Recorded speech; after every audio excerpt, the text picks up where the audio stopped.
All right. Hi, everyone, and welcome back.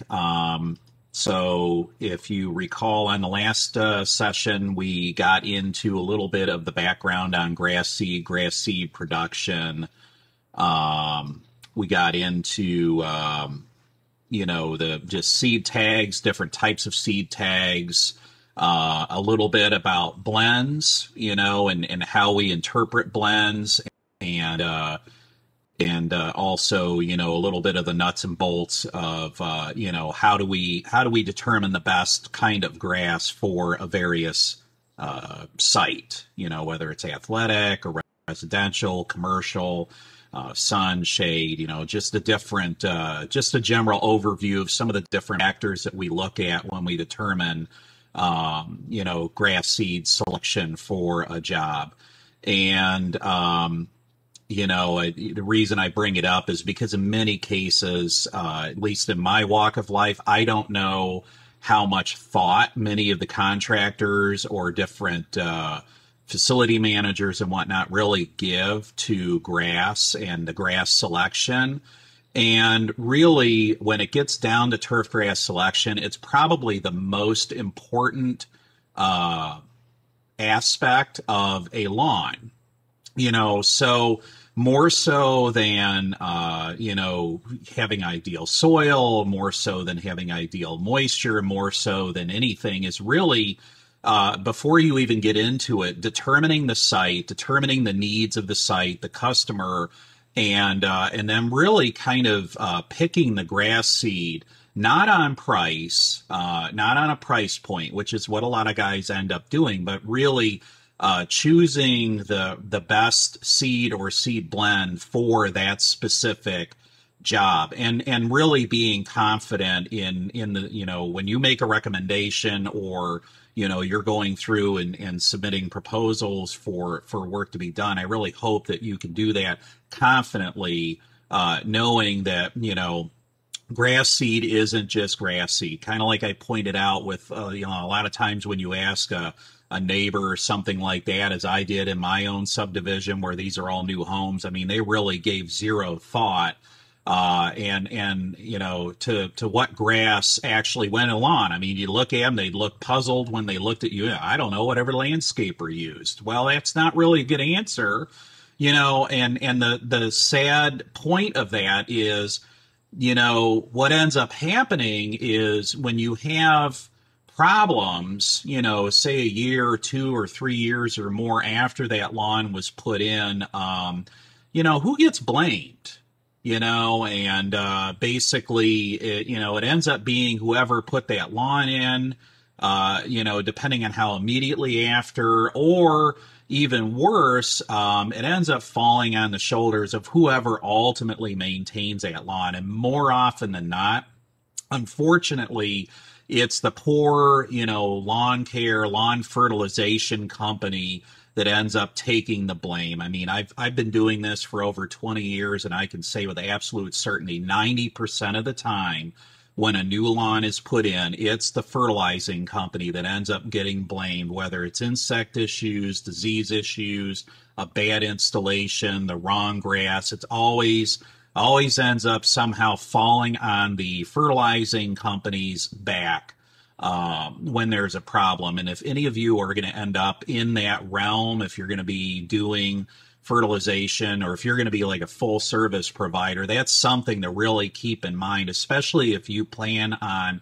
maintaining this on the back end. That's why that was one of the questions I posed in that maintenance regime. Who's ultimately going to be taking care of it? So if you happen to be the individual that's going to be responsible for maintaining that when all said and done, then you're really going to want to make sure that you're using the right grass and the right seed blend for that job.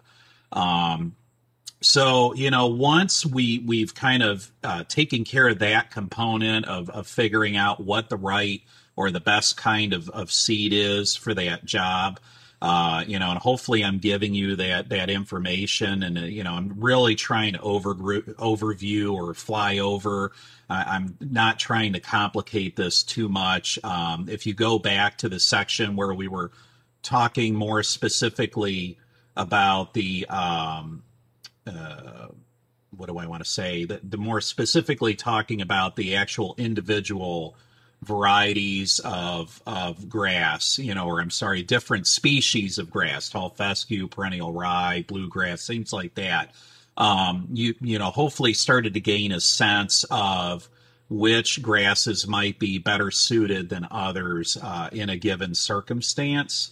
So, that's kind of it's kind of where I've been trying to lead into this, is really understanding each one of these grasses, what their strength and weakness is, which ones play together in blends well, which ones don't, which ones are going to do better in poorly maintained condition. What is a lower input grass versus a higher input grass, and then which blends are gonna, which grasses are maybe gonna work together in a blend better than others. So typically your blues and ryes do really well as a blend, especially if you're looking at a full sun situation. If you're looking at full sun or shade situation, if you're dealing with a little bit poorer lawn, poor quality soil, lower irrigation, you may want to look at some tall fescue blends. Tall fescue and bluegrass do work pretty well together. Tall fescue and perennial rye don't work together so well. It's kind of hard to get them to look good with each other. But bluegrass and tall fescue, certainly it is possible to get a good looking lawn. And then, it's funny because I was talking about when you get clients maybe that are hell bent on a specific variety like Midnight Kentucky bluegrass. And interestingly, I just was on a lawn yesterday. I should have taken some pictures of it, but it's a perfect example of why you would why you would maybe want to steer away from that. This happened to be a Midnight Kentucky bluegrass lawn, and basically, what ended up happening is it was probably one of those situations where either the homeowner specifically requested it or it was sodded. A lot of times we find Midnight in sodded lawns, especially ones that have been in for about 10 or so years. This thing just looked horrible. And basically, if you remember, one of the things I talked about under Kentucky bluegrass is that the Midnight is one of the last to green up, and we had a particularly hard winter, 2020, 2021. It wasn't the worst, but it was below average on temperature. We had consistent snowfall. So it is a kind of year where we are going to get some hard dormancy on grasses all around, blues, ryes, tall fescue. So they're all pretty much dormant coming out of the winter right now. And Midnight is one of the last to green up. It has a dark color. That's why a lot of people want it, because as the name suggests, it does have a very deep green midnight color. But it does not, in my opinion, have the best overall quality and texture for a lawn. It tends to be the plants tend to be very widely spaced. It doesn't really tiller really well. It produces a lot of thatch. It's something that probably could benefit from dethatching regularly or verticutting to kind of help push it to fill in more. But it tends to be very gappy in the canopy, and so it's not something that, again, is my first choice to have in a lawn situation. But so moving from that, I want to start talking a little bit about the insulation aspects. I mean, this is another. First we have the grass selection. Would be the first place that I would start is the grass selection and getting the right grass to begin with. They're all pretty consistent.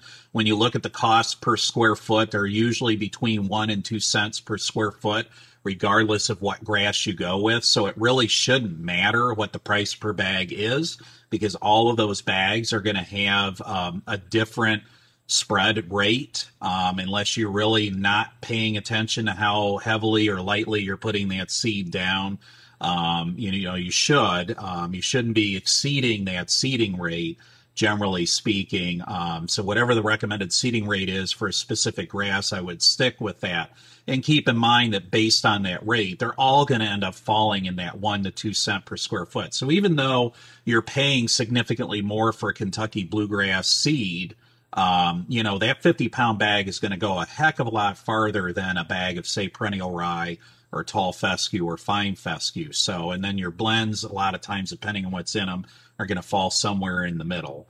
It really should not be your main concern is what the price per bag is. This is a tough habit to break in contractors because they're always, very sensitive to price per unit and everything. But, I feel like the more that we can get our industry away from that kind of mindset, the better off we're going to be in the long run. So the next most important aspect of establishing a new lawn is going to be the installation. And this really gets down to site prep. I mean, this is your foundation, right? And, just like a building, a well-built building needs a strong foundation. So the foundation is really, probably one of the most critical steps to getting it right. If we don't do this well, then it's just going to be downhill from here. So you can pick the best grass seed, but if you do the crappiest site preparation, it doesn't matter what grass seed I or anybody sell you for that matter, it's not going to perform well. And honestly, I get a lot of complaints about grass seed, and germination and establishment. And these guys come to me and, oh, this grass seed you sold me sucked. And it's a tough pill for them to swallow to say that, it probably has more to do with the site prep and the grow in than it had to do with the seed. Because for every guy that tells me they had a poor grow in, I could show you, 2 or 3 times as many guys that had an excellent grow in because they did all the steps as well as they could. So, the beginning of all good projects is going to be the planning.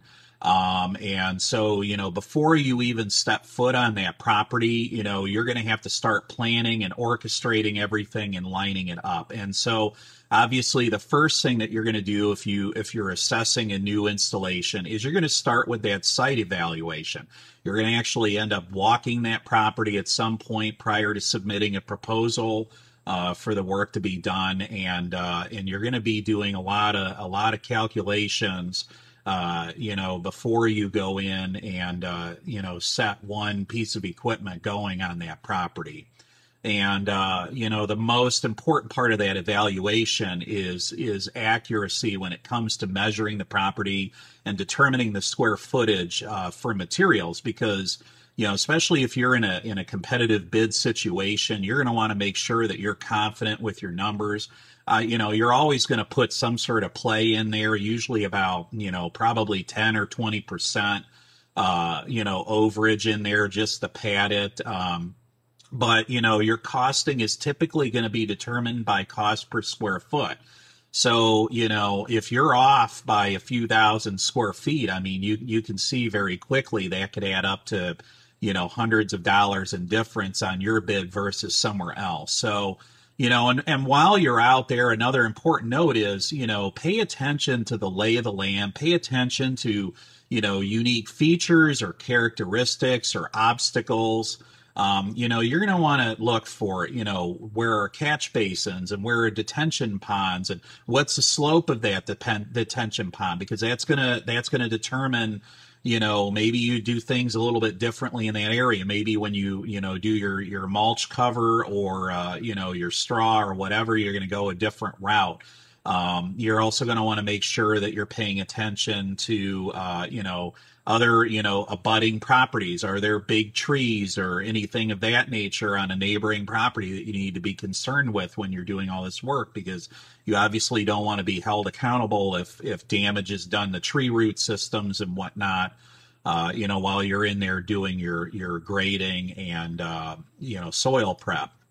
So another aspect that you want to consider as well is your site accessibility. So when you're looking at a job, you're going to think about what all equipment are you going to have, how many trucks, trailers, are you going to have loaders, what all is going to be involved in order to, on the equipment front, what all are you going to need? Are you going to have a place to store a material on site? Are you going to be bringing the material in that you use every day? And where on the property are you going to be staging all of this? Is there a place to, do you have adequate space, whether it's on the street, whether it's in a parking lot? Are you going to have, ability to easily access this? Because, again, if it's going to be more difficult for you to get into a site every day and do the work that needs to be done, you're going to want to account for that, during that planning phase and make sure that time that maybe is lost due to inefficiencies because of poor accessibility, that you have that accounted for. You also want to make sure that you're aware of any obstacles or property boundaries. I mean, a big one, honestly, is going to be OOPS. So you are definitely, absolutely going to want to make sure that you contact OOPS to come out and mark any buried utilities.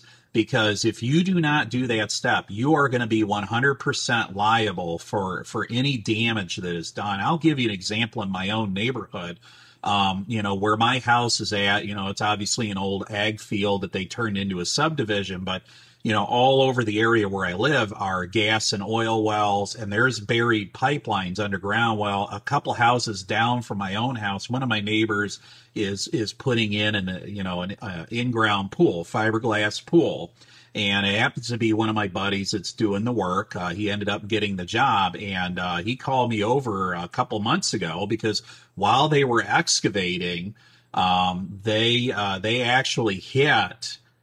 Fortunately, it was an abandoned gas line, but it was a 4-inch abandoned gas line that they hit and hooked with the loader as they were digging. And literally, this thing apparently was running diagonally right across the backyard. Now, when they put the subdivision in, that pipeline had since been moved, and was rerouted. They ran a new main and rerouted this thing around where the homes were at. But, like he was telling me, Columbia, I think it was either Columbia or Dominion came out and, they ended up clamping the line where it was broken. And, and then they re-tagged the new pipeline that's behind the property. But nonetheless, the guy said, man, you're lucky. Yeah, this is an old abandoned line, but, had it been live, man, you would have been fully responsible besides potentially blowing up half the subdivision with a 4-inch gas main at 60 PSI. I mean, that would have been a bad explosion had anything bad happen. And I'm literally 2 doors down from this. But anyways, it's just a good thing to remember. I mean, he said, we didn't call OOPS because it's in the backyard behind the house. And, generally there's nothing back behind a home to worry about. We looked on the pipeline maps and everything, and we didn't see anything back there, but it just goes to show you it's worth calling, because even if something like that still happened, if you called them and then they didn't properly mark something, it's on them. It's not on you. If you don't call OOPS out, it's on you. So keep in mind, when you're looking, drain tiles, catch basins, buried utilities, overhead utilities, you want to be mindful of those as well. So any obstacles. Also make sure that you do that the property boundaries are identified. That's another thing where sometimes the county surveyors might be behind coming out. And you're going to want to make sure that the surveyor gets out there and properly marks and identifies that property, especially in residential neighborhoods. You want to make sure that you clearly know, and if it's an existing neighborhood or it's an existing property and you're doing a renovation or something, still take the time to maybe have a survey company come out. It's worth the $250 or whatever it costs to get them out there and locate and mark the property markers. It'll save you a lot of hassles and headaches with potential neighboring properties down the road. Another thing on new installs or new construction, especially, is the finish grade satisfactory? Is it pitched properly? And is it even?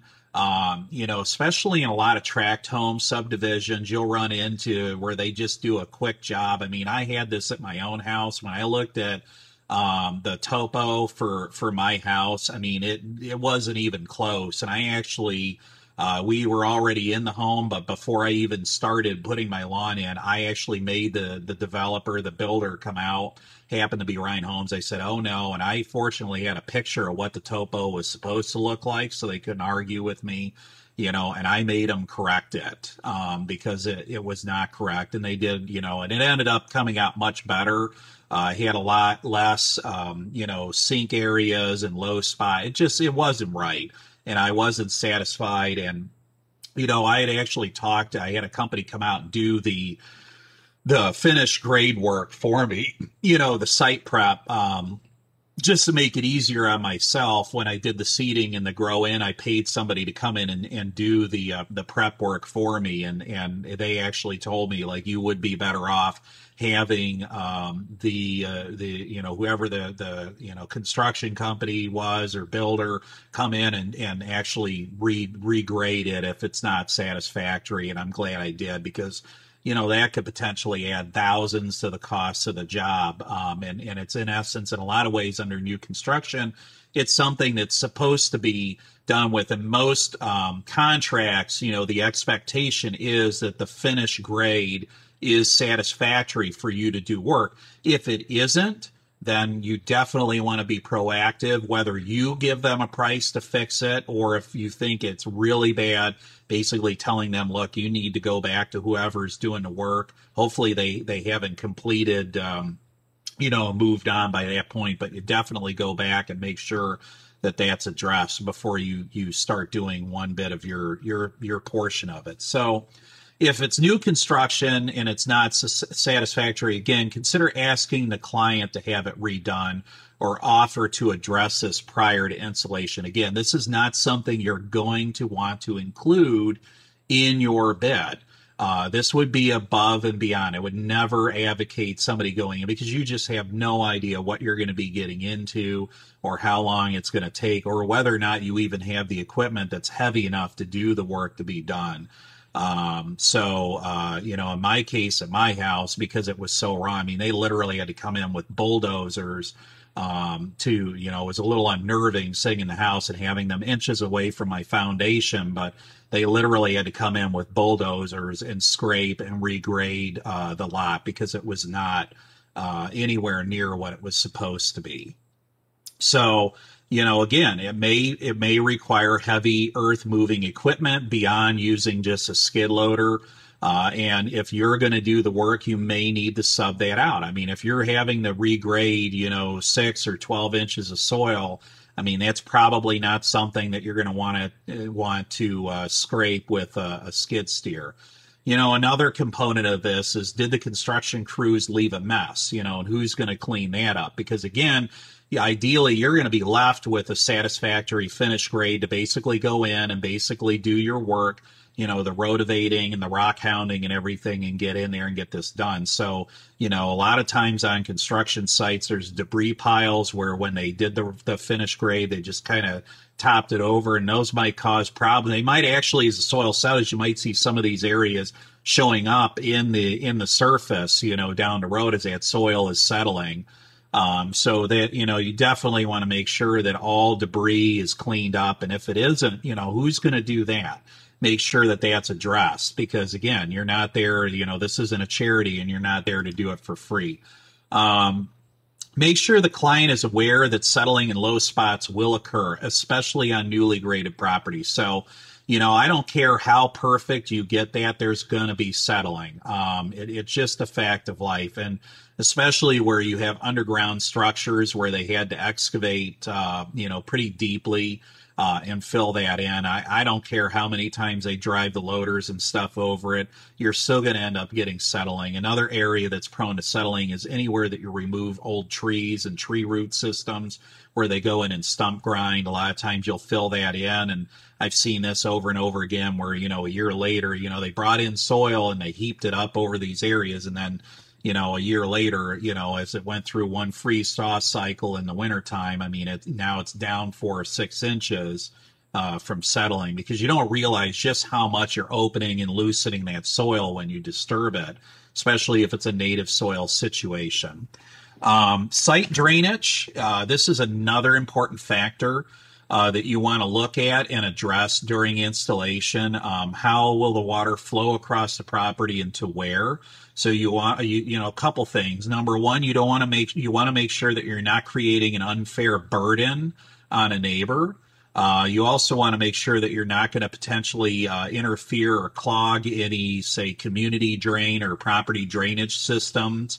That'll create all sorts of headache on the, and it can, depending on where you're at with the, with the county. The county is going out, especially in a lot of these HOAs and new development. They are inspecting the catch basins and making sure that you have silt fence up and that you're leaving that silt fence up for an appropriate amount of time. And in many cases, you may not be allowed to remove that silt fence until a representative from the county has come out and inspected the property, and then they give you the okay to remove that. So it's not something that, just be mindful of. You don't want to go out there and start pulling up silt fences and things. You want to leave those in there because there's usually a county, county guidance on that. So how will the water flow? Where is it going? You want to make sure, again, any soil erosion is addressed. You want to make sure that if there's high flow areas, again, you're mulching that or, covering it with straw blankets or whatnot. Make sure that whatever you're doing is really going to hold that soil tight, so that you don't get erosion and washout. And again, along these lines too is, are there drainage issues potentially that need to be addressed? Maybe you want to put in a swale or drain tile or something like that. So, if it's possible, get out and look at that site, when you do have a decent rain. A lot of times guys don't have a lot to do and they use, the time to do office work on a rainy day. But if you're in the install site, a rainy day is a good day to go out and look at that property that you're looking at doing and just double check and make sure that there aren't any drainage issues that need to be addressed. Because again, if you don't address this at the time of installation, it's probably going to become your bane, after the fact, because you're going to end up potentially with an unhappy client when all is said and done. So, be a good neighbor. Installs are loud, they're messy, there's dust storms a lot of times, the dust and stuff that gets kicked up, straw blowing everywhere. So it can take a lot of equipment and manpower. So be courteous. Don't create unfair burdens on neighbors that will cause problems down the road. They might be your next customer or they might not be your next customer, depending on, how courteous they are. I mean, I know my neighbor had a company come in and do a patio for them, and they had all their trucks out on the road in front of the houses, and they were nice enough. They actually, the one day was trash day. They actually made an effort and pulled the trash cans out so that the trash cans were, up parallel with their work trucks and trailers and stuff. That way, the trash company didn't have any trouble picking up trash. Same thing with the mail. If you block mailboxes, it really ticks the post office off. So you want to make sure that you're not doing that. You also want to be aware of fire hydrants or anything like that. You want to make sure that you're parking on the right side of the street, the correct side of the street. A lot of times you're not allowed in municipalities to park on the hydrant side of the street. So, just be a good neighbor. Bad experiences, again, along the same lines of being a good neighbor. If you have if a neighbor or somebody has a bad experience, they're 9 times more likely to express that to others than good ones. It's not too often that, you have somebody, if you have a really good experience, you might tell one or two or maybe three people about that. But if you have a bad experience, you're going to tell the whole world. I mean, that's just the way it goes. And it's amazing how often and not necessarily, I mean, it can even be years down the road. So these problems can continue to spur up, these reputations can continue to spur up, and whether it's right or wrong, whether or not you did anything wrong, it's just something to be mindful of that, once you leave a bad taste in somebody's mouth, they can often carry a grudge and not let it go. Another thing, and I hit this over and over again, I hope you guys are getting the subliminal message through this class about soil analysis, soil testing. Start with a soil test. I mean, for $40 or whatever to get a complete comprehensive test and know what's in the soil to start, it's going to help you a lot down the road because you'll know what you're dealing with. You'll know how much organic matter is in that. You're going to know what your base nutrient level is. You're going to know whether or not there's any micronutrients that need to be addressed. Because again, when you're trying to grow that lawn in and establish it, that's all going to end up playing in. And what better way? I mean, for $40, I mean, come on a several $1,000 lawn install, is it worth, the $40 to just run a soil test, even if it's just one, just to get an idea of what's going on. So always consider doing a soil test when submitting a proposal. Put it in there. Put a line item in there. That way it'll help you with recommendations. And you could even put a clause in the contract on the bid that you'll do the soil test and provided there isn't anything that's really out of whack. Here's a price, but keep in mind that, upon completion of the soil test, there might be some additional costs, some additional recommendations that come out of it. But a lot of times, if you're proactive like that and you set that up ahead of time, the customer is not going to flinch after the fact, and it'll just, again, save you problems down the road. So, once the finish grade is confirmed, the seed bed or sod bed can begin. That bed prep, getting that ready, for installation can begin. And make sure that you have a window of good weather to complete the work. I mean, it'd be horrible if you went out and did all that site prep work and, and then we got a huge rain and now all your soil is all, compacted and soggy again. And it's just going to be a nightmare to try and get out there and complete the job. So make sure that you have a window of good weather to complete the work, and also make sure that you have optimal temperatures. So, grass seed, just like cool season grass, has kind of an optimal temperature range. If you remember C3 versus C4, the cool season grasses have an optimal temperature range that they grow in. Well, that also holds true for the seed. So the seed, just like the grass grows in that 60 to 80 degree range, the seed also kind of likes to germinate in that 60 to 80 degree range. I had a problem last year where we had some spring seedings that went in kind of late May, early June. And June ended up being really hot and really dry. I mean, we were having daytime temperatures in the upper 80s, low 90s in the first half of June. It was pretty dry. And no matter what guys tried to do, they just could not get that grass seed to pop. Interestingly, once it kind of cooled down and got a little wetter in the fall, like going into September, all those areas that they struggled to get any germination or establishment out of over the summer, all of a sudden, boom, it was like magic. All that grass seed just sat there and hunkered down and waited again until it was in this optimal window of 60 to 80 degrees with adequate moisture. So as soon as those temperatures started getting more adequate again, that grass seed germinated. So spring and summer seedings can be very, very tough up here in Ohio, especially if we have a hot summer. And it just can be very challenging. So you want to make sure that you have optimal weather and optimal temperatures in order to get the best results out of that install. So again, the optimal soil temperature is above 60 degrees. That's another thing. So right now, here it's March 2021. Right now, we have 70 degree temperatures. It's March the 25th? So, we have our 24th today.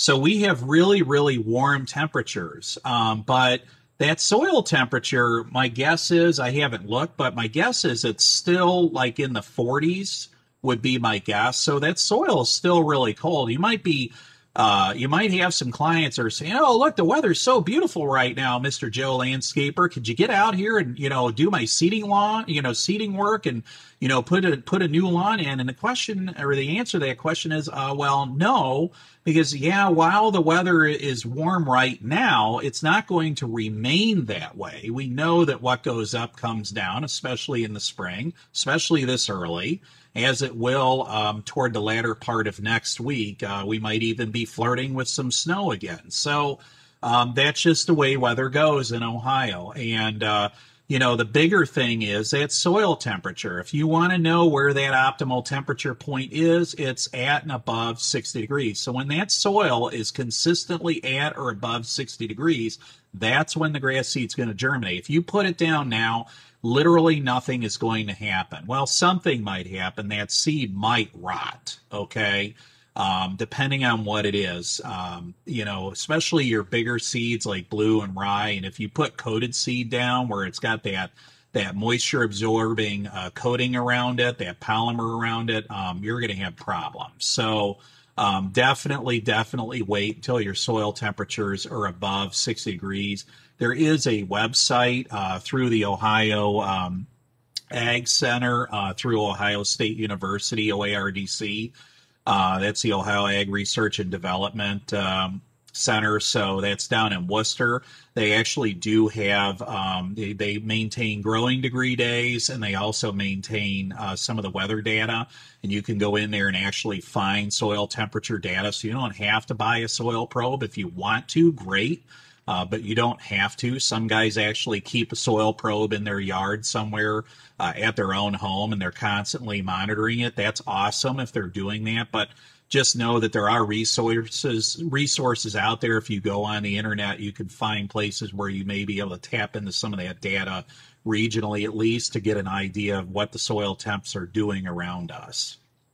So confirm a start date with the client before beginning. I mean, this seems like common sense, but you definitely want to make sure that you confirm that start date so that there's no surprises. And you also want to make sure that your customer is aware well in advance. So any parties, birthdays, get-togethers, vacations, any of those kind of things might be accounted for. Obviously, likewise, if there's any delays for whatever reason because the weather's not cooperative or whatever might be going on, you run over on another job, just make sure that you're always communicating that information. Communication is key anymore, and just make sure that they are aware and they recognize.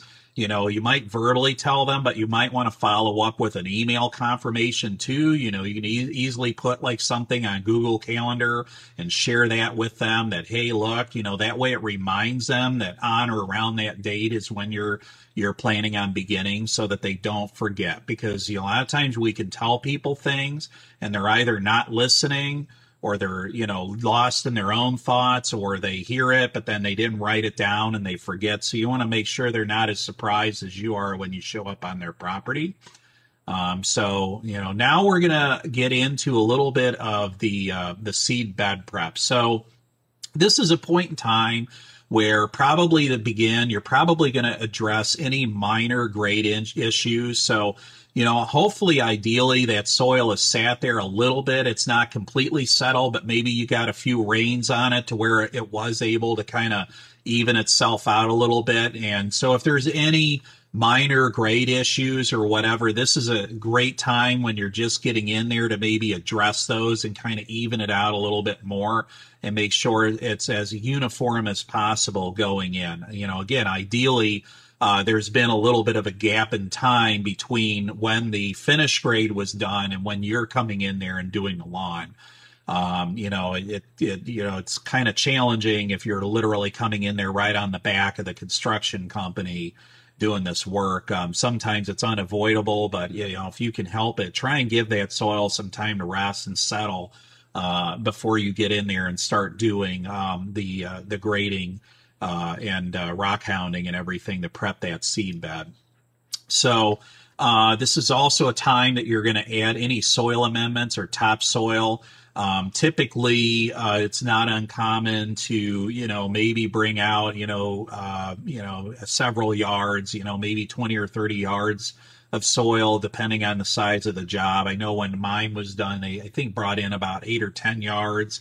It's not a lot, but I'll tell you in my own personal experience, I've kind of debated whether or not there's any value in this, but I can assure you that, like they did some topsoil and kind of mixed it into that top layer when I did my yard, and there was a night and day difference between the front yard and the backyard. So even a quarter or a half an inch topsoil over the whole property, you're going to get in there and hopefully kind of rotivate that in a little bit, at least get it into that top couple of inches of root zone.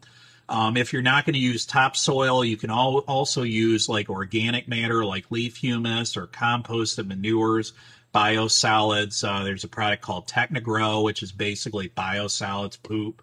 Or you can also use, if you don't want to go that route, I have had some luck using organic fertilizers, pelletized granular organic fertilizers. Again, you're probably going to have to put them on pretty heavy, but they're really easy to spread. And those you don't necessarily have to incorporate into the soil. You can actually just broadcast spread it over the top. And then, drag it in when you're dragging out your seed after you seed it. So to create that seed bed, you're typically going to use a landscape rake. It's also known as rock hounding. This is the most common and easiest and fastest method for seed bed prep. Any really large debris obviously is going to have to be removed first, but this does a really nice job of getting the smaller stuff, smaller branches, root bits, gravel, stones that might be in there. They are just really, really great tools. I will say, though, that, if you do have a lot of gravel, you may want to come in there with the loader and try and scoop that out as much as possible, and then feather that soil back into those areas again as best as you can, just because if you do have a lot of gravel and aggregate left behind after construction, I mean, that can really get in there and clog up those teeth on these units, and then you got to get in there and, start, trying to chisel and pick all of it out of there. So just keep that in mind, that, if you got a lot of gravel, it can jam your equipment up pretty bad. The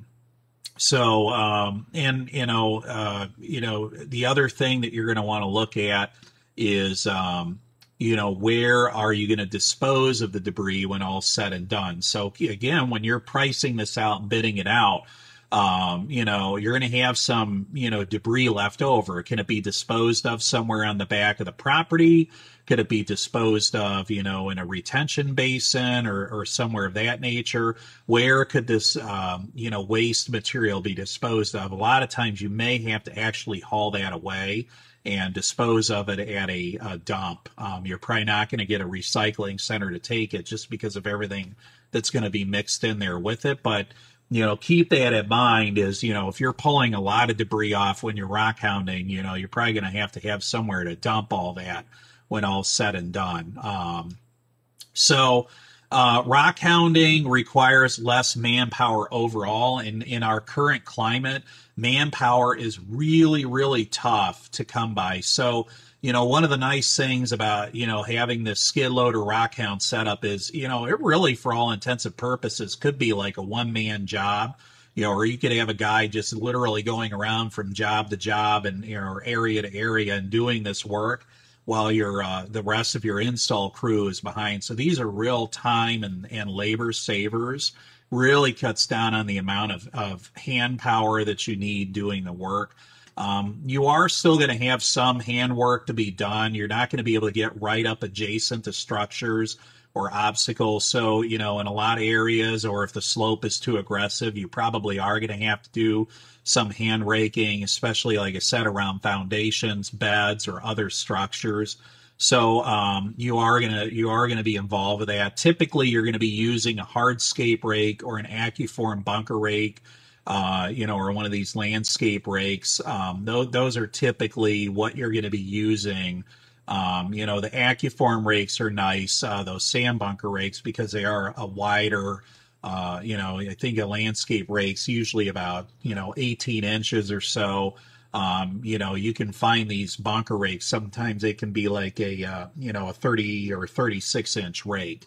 So keep that in mind that, it might be worth the extra money to get the better rake as long as your crew doesn't drive over it with the truck. And the other reason that we use these kind of rakes, and the Rockhounds as well, is ideally that surface should be a little dimpled or channeled for the seed. So it's almost like little furrows or corn rows like you think of if you're planting a crop, just on a much smaller scale. So you're going to create that dimple or that channel in the surface for the seed to kind of rest in. That way it doesn't get carried away, washed away, blown away. And then obviously the next step is going to be applying the seed. Once you've done all of this work, and you've got a nice dimpled or channeled surface, then you can begin the process of applying the seed. So the seeding rate for a new lawn, the seeding rates, you may wonder what is the point of the seeding rate, and, why is it all over the place? So the seeding rate is based on delivering 1 to 2 million seeds per 1,000 square feet. So if you remember earlier on, I talked about in these different blends, when you look at them, each pound of seed is going to have a different amount of seed in it based on the size of the seed. The smaller the seed, the more seeds per pound. The bigger the seed, the less seed per pound. So wouldn't it make sense then that, that seeding rate, depending on what grass you're planting, is going to change too? It might be very low for a bluegrass or a bentgrass blend. It's going to be very high for fine fescue and tall fescue. The ultimate goal, and the reason that you don't want to skimp on a seeding rate, because I know that that mindset could be out there that I just do everything at 5 pounds per 1,000. Well, first off, if that's your MOA, I kind of question how you even know you're doing that, because that would actually come down to calibrating your equipment and making sure that you're putting down that rate that you think you are. But beyond that, if you put, a bluegrass down at 5 pounds per 1,000, you're going to be way over applying that bluegrass. You're going to have problems because of crowding and over competition.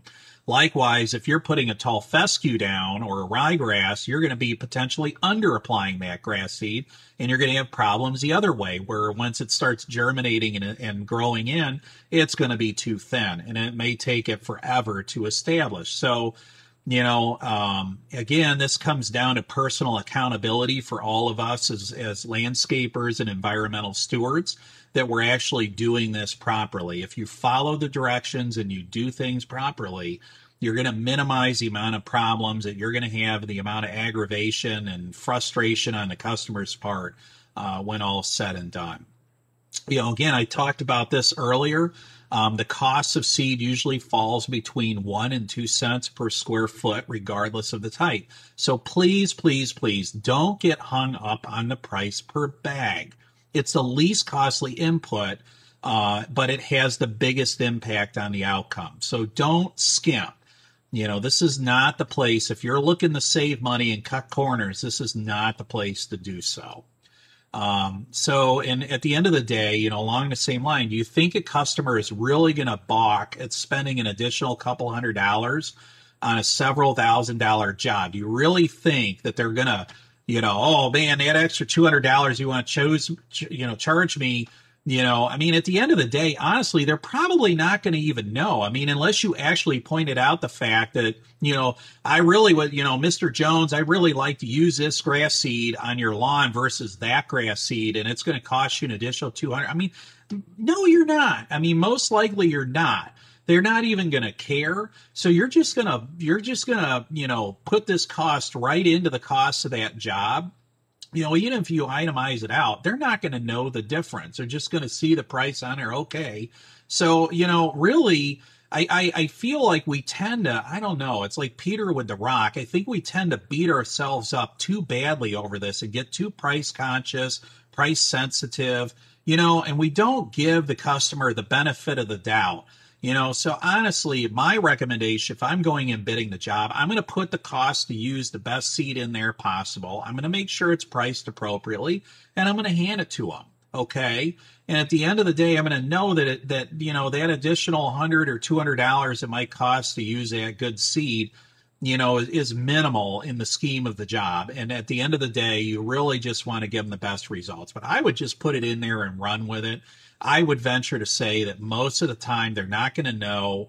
They're not going to have any idea. And honestly, your price per seed compared to going to like a big box store like a Home Depot or a Lowe's, your position, even on that top end seed, is going to be much better than anything they're going to buy from a garden center.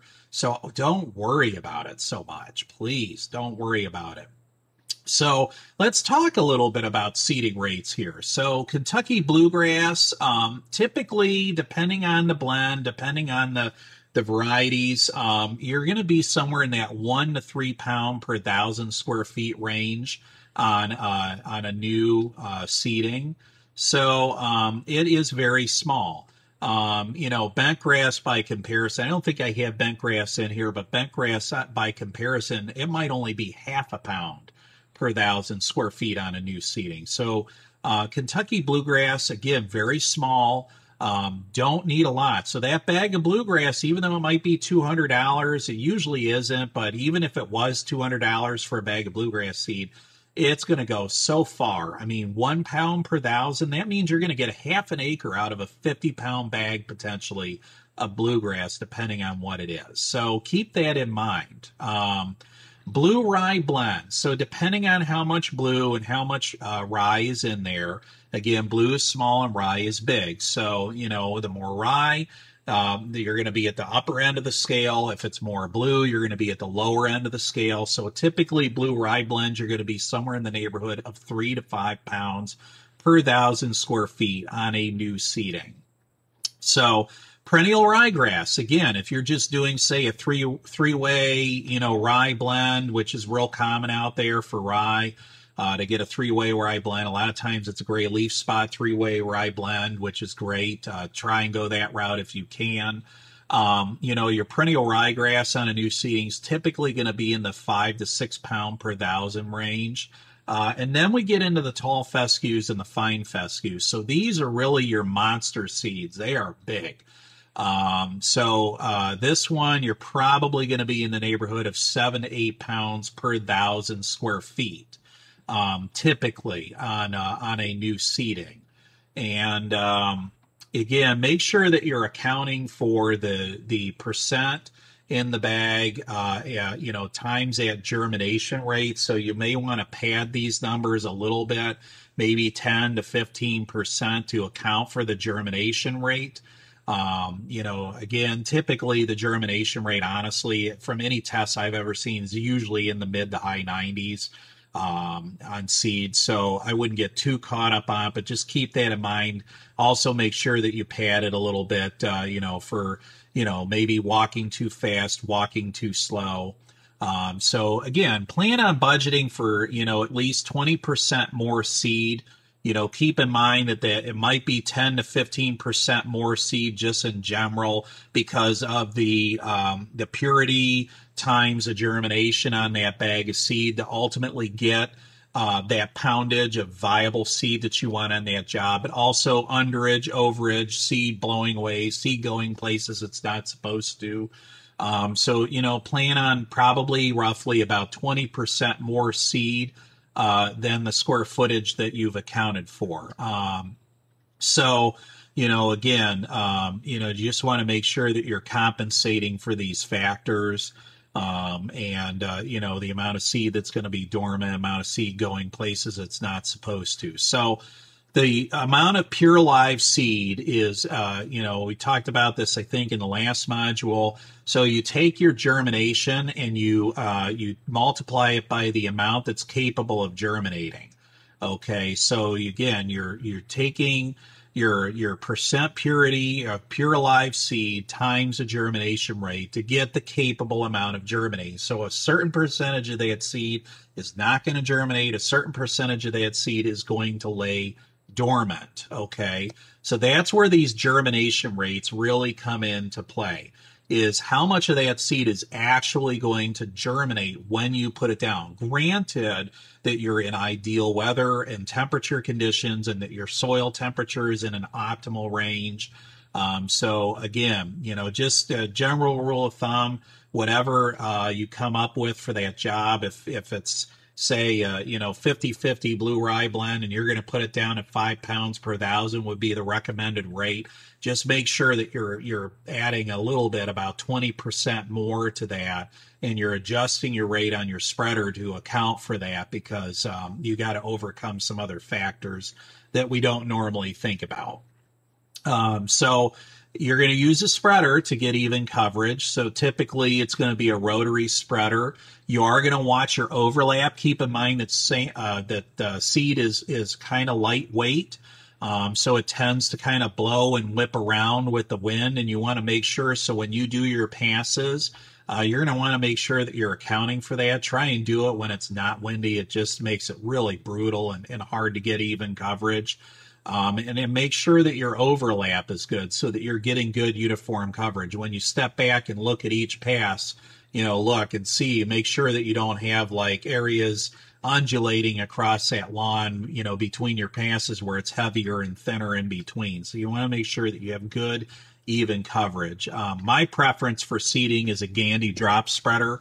I have one of these. They are really good for accuracy and uniformity.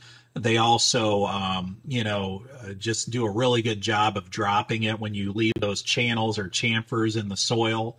It does a really good job of dropping that seed right in there. But just does a really, really good job. These are also really nice if you are in windier conditions because you're much closer to the ground. So you have a lot less risk. And it's just, you don't have to worry about overlap and stuff so much with this because you can, you're right there. You can account for where that seed's going right there. I also recommend to guys to, if you can, cut that rate in half and go in 2 directions to get good, even coverage. It doesn't necessarily have to be a grid. You could go like a diamond pattern like this. But, if you want to get good uniform coverage, I do recommend, whether you're slit seeding or broadcast seeding, go in more than one direction. That'll just really help to make sure that you get consistent and uniform coverage. After you're done applying the seed, this is also a good time to apply your starter fertilizer. Starter fertilizer, again, granular can go down. I would do your fertilizing after the seed because the more you're walking on that, the more you're kind of, compacting that. You're also putting that seed in contact better with the soil as you're going across it. So, seeding first, then come over it, do your fertilizer applications and whatnot. But the starter fertilizer is going to have a very high middle number, or it might be a triple balance, but typically you're going to see something like a 16-28-12 or an 18-24-12. And the goal is to deliver 1 pound of phosphorus per 1,000 square feet at seeding. So keep in mind that you may have to come back 2 or 3 times after the initial, application and just give it an additional boost. But typically our goal is to get about 1 pound of phosphorus down per 1,000 square feet. So again, that's interesting. I put an exclamation mark in. So 1 to 2 additional follow-up applications may be necessary, or even more, depending on how that soil test comes back. Again, you might do 2 or 3. Especially around here in Northeast Ohio, I get more and more soil tests coming back phosphorus deficient. So it's a real problem. I'd say about 65 to 75% of all the soil tests that come in now are phosphorus deficient. So this is really a growing problem for lawn care. Especially with all the controversy surrounding it, we're really starting to run into a phosphorus deficiency up here overall. So again, examples would be 18-24-12, 16-28-12. So, a pound of phosphorus out of one of these, quick and dirty math, of 50-pound bags, typically on an 18-24-12, it's going to be about 12,000 square feet per bag. Of 16-28-12 is going to be about 14,000 square feet a bag. So you look at this middle number, You know, a pound of phosphorus basically is going to be about half that number. So whatever this number is, take half of that, multiply it by 1,000. That's going to give you your coverage. So again, 24 divided by 2 is 12 times 1,000 gives you 12,000 square feet per bag. 28 divided by 2 is 14 times 1,000 gives you 14,000 square feet a bag. So real easy math there to know how far, if you pick up a bag of starter fert or triple 12, triple 14, same thing. It's going to tell you how far that bag's going to go. Okay. I want to highlight another cool product. I'm sorry, this is the best picture I could find at the time. I'll have to try and take one personally next time I'm at the warehouse, get a better one. But this is a new product, or a newer product. It's been out for a few years. It's a 21-22-4 with mesotrione in it, or tenacity. So this is a real nice product for new seedings. It is safe on seedlings. So you would do it at the time of seeding. You want to do it after, because it could potentially harm the new seedings. But as long as you do it at the time of seeding, so you do your seed and then you go over it with your starter fert, this product is really, really good to use at the time of seeding. You can also do a follow-up maybe about 6 or 8 weeks after, once all that grass seed is pretty much germinated and it's on its way to establishment. Maybe you've got a couple of mows in on it already. You can actually come in and reapply this product again. But this is a really, really great tool for us because the tenacity, or the mesotrione on this product, actually will help prevent crabgrass, goosegrass, and a myriad of other weeds. And it can really help keep those weeds out of that new lawn as you're trying to grow it and establish it. Because, you know, new lawn is very, very, you know, you have to be very delicate with it, and you got to be very careful with any kind of chemistries that you're putting on a new lawn, especially before it's been mowed. So we really didn't have a lot of opportunity until this tenacity, or mesotrione, came out. And initially, guys were actually spraying at the time of installation, but this is even better because it's all in one. Gives you that you know, that starter fertilizer app, but in addition, the mesotrione to help with weed control. It really makes a difference, guys, and it's safe on those new seedlings, and just, you know, especially on spring seedings, is just a phenomenal tool that we now have to use. So again, it prevents both grassy and broadleaf weeds for about 6 weeks. So you can see here in this picture, this is an untreated check. And you can see all the crabgrass that's come in versus the treated check. This was actually a spray application with tenacity of 5 ounces per acre. The rate range on the spray is about 5 to 8 ounces per acre.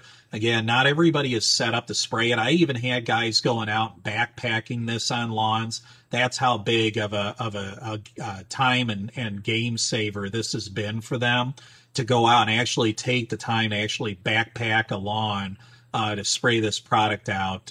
You know, if you're lucky enough to have ride-on application equipment, or you're lucky enough to have like a tank sprayer with a ChemLawn gun, it makes it a lot easier. But this product does really work. It's worth its weight in gold. Again, you know, safe on seedlings when applied at seeding. And the old standard was a product called 2%. The chemical common name for that is Siduron. So this is another product that for many years guys would rely on. It wasn't a fail-safe. I mean, it would work well on crabgrass, but it didn't always work well, or it won't work at all on goosegrass. So I would see a lot of breakthrough with goosegrass. Also really didn't do anything for broadleaf weeds, which was another problem. So, you know, 2%, you know, beyond not really working that great, it was also very expensive. And tenacity, by comparison, or mesotrione on fertilizers, actually probably about half the cost of what the 2% is. So it's a better product, and it's half the cost of what 2% was. But 2% was kind of that standard on new seedings before we had tenacity come out. And again, it can be reapplied after the grass has been mowed. So the idea is at least 2.5 inches in height, and after the first 1 or 2 mows. It is, it really works well. So if you did have any breakthrough, once that lawn's up and running, you could actually go out with a sprayer, backpack or a ChemLawn or a Z-Spray, whatever. Once that lawn is up and growing, you can actually go out and reapply this product, and it will work as a post-emergent to kill crabgrass, goosegrass, and a lot of broadleaf weeds coming in on that lawn. So huge, huge, huge game changer for new grow-ins. Okay.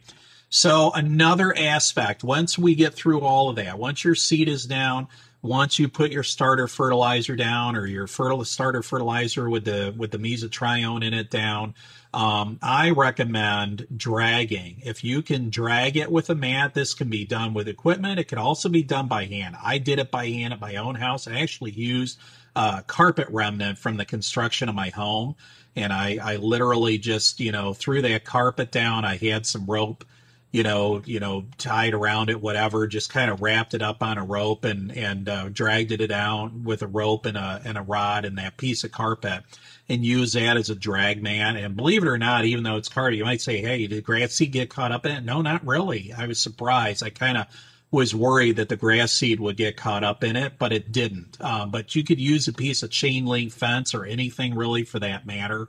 You want to, and the idea here is that by dragging it, again, you're gonna incorporate that starter fertilizer. You're gonna incorporate that grass seed down into the soil, where it's got some cover and some protection.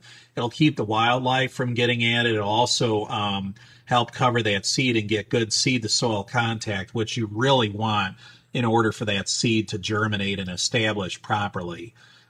You don't want to bury. You don't want to top dress seed with soil. You never want to bury it. The rule of thumb is grass or any seed for that matter is you never want to plant it deeper than twice the diameter of the seed. Well, grass seed's real small, so you're not going to want to put that in too deeply. It's not going to survive. Okay. It's only got a limited amount of resources to get it up through and get it to sunlight to where it can start photosynthesis and producing its own nutrients and stuff. So the rest of the time it's on borrowed time, borrowing off the nutrients that are stored in that seed. So, in the cotyledon. So, you're really operating on a limited amount of time before, it runs out of steam and dies. So, you don't want to bury that seed too sleepy. Again, that's why I recommend dragging, because dragging is a real easy way to just kind of very lightly incorporate that seed in. So it's not laying right on the surface, completely unprotected, but you're also not burying it at the same time. It works really, really well and gives you really good results. Okay. Once you've dragged that lawn out, now you're into the protective cover mode. What are you going to do? How are you going to finish that job off? So, let's start with the basics. Why do we do it? Why do it in the first place? Well, grass seed cannot be sown too deep. So again, you're going to have a fair amount of that seed that's going to kind of be resting at the surface. And so the idea here is to leave it on or very close to the surface. And, again, that's why I recommend dragging it in. But additionally, we want to put some sort of protective cover on that. That way we're keeping the temperature, we're keeping the moisture levels and everything kind of even. That way we're not going through prolonged dry spells or anything like that nature. It's just going to help keep that microclimate in around that seed at a more optimal level. So obviously, number one, it's going to protect that seed and that seedling. The other reason we do it is it's going to deter critter foraging, whether it's rodents or geese or you name it. Grass seed is healthy. It's got a lot of nutrients in it. It's got the nutrients stored in it that the grass needs to grow. Well, a lot of wildlife can also benefit from that nutrient laying there. So we want to protect it or discourage wildlife. We want to maintain soil moisture. So again, where we cover, you can see, if we have something in there to help maintain the moisture level versus the area that doesn't. I mean, you can see the drought stress here versus something that had that protective cover at the time of seeding. It's going to do a much better job of helping to keep that grass seed alive through that grow-in process and keep that soil from drying out. You could do nothing, okay? There's areas where, especially if you're just filling in some spots in a lawn, you could do nothing. You could possibly get away with just using the coated seed and doing nothing. I do believe that overall it is going to be better if in the long run, you're just going to get that lawn up and running and looking good much faster if you do incord some sort of covering. But you could do nothing, all right? But I don't really recommend that unless it's just for small areas that you're touching up. So the most common choice for most guys doing the work is straw. It's pretty economical for the most part. It actually does a really good job. Personally, of anything that you could use, a straw is probably going to perform the best. Just my own personal experience. It just overall the grass seems to come out of it looking the best when we use straw. Usually you're going to end up using about 2 bales per 1,000 square feet. The challenge with straw is it is getting more expensive. It's getting harder and harder to get. Okay, you don't have as many farms producing it. There's a lot more demand for straw. So it's just getting harder and harder to come by and to find good product and good growers that are harvesting it and selling it. So it is getting more expensive. And it's opening up the door for guys to really use other products like pen mulch and hydro mulch and things like that. The other thing that I do not like about straw is, depending on what you're using, it usually has weed content. Most of the time it's annual rye, because a lot of times they're pulling this off. It might have been a cover crop that they used through the winter, and then, again, if you remember from our turfgrass identification section, annual rye is an annual. So by the following summer, it pretty much checks out and dies. Well, you can go in there and harvest it. You can also go in and harvest the straw off that. But guess what's going to hitchhike along with that straw? You got it. You're going to have annual rye. But you can also get some other grasses in there, especially if these are meadow grasses or, forage, areas where they're growing forage crop for livestock and whatnot. So, you can get quackgrass, orchard grass, barnyard grass. You can get a lot of other weedy grasses hitchhiking along. Quackgrass is one of the worst. I mean, you really want to avoid that if you can in a new lawn. It's just a real nightmare to get under control and get rid of. But just keep in mind that we can get a lot of perennial and annual weeds riding along with that straw. So it's not my favorite product to use for that reason. But again, grass that I've seen covered by straw, again, versus the pen mulch or hydro mulch material, the grass in the straw tends to outperform the grass in the mulched areas. So just keep that in mind. The other thing to keep in mind too about straw is your carbon to nitrogen ratio is high.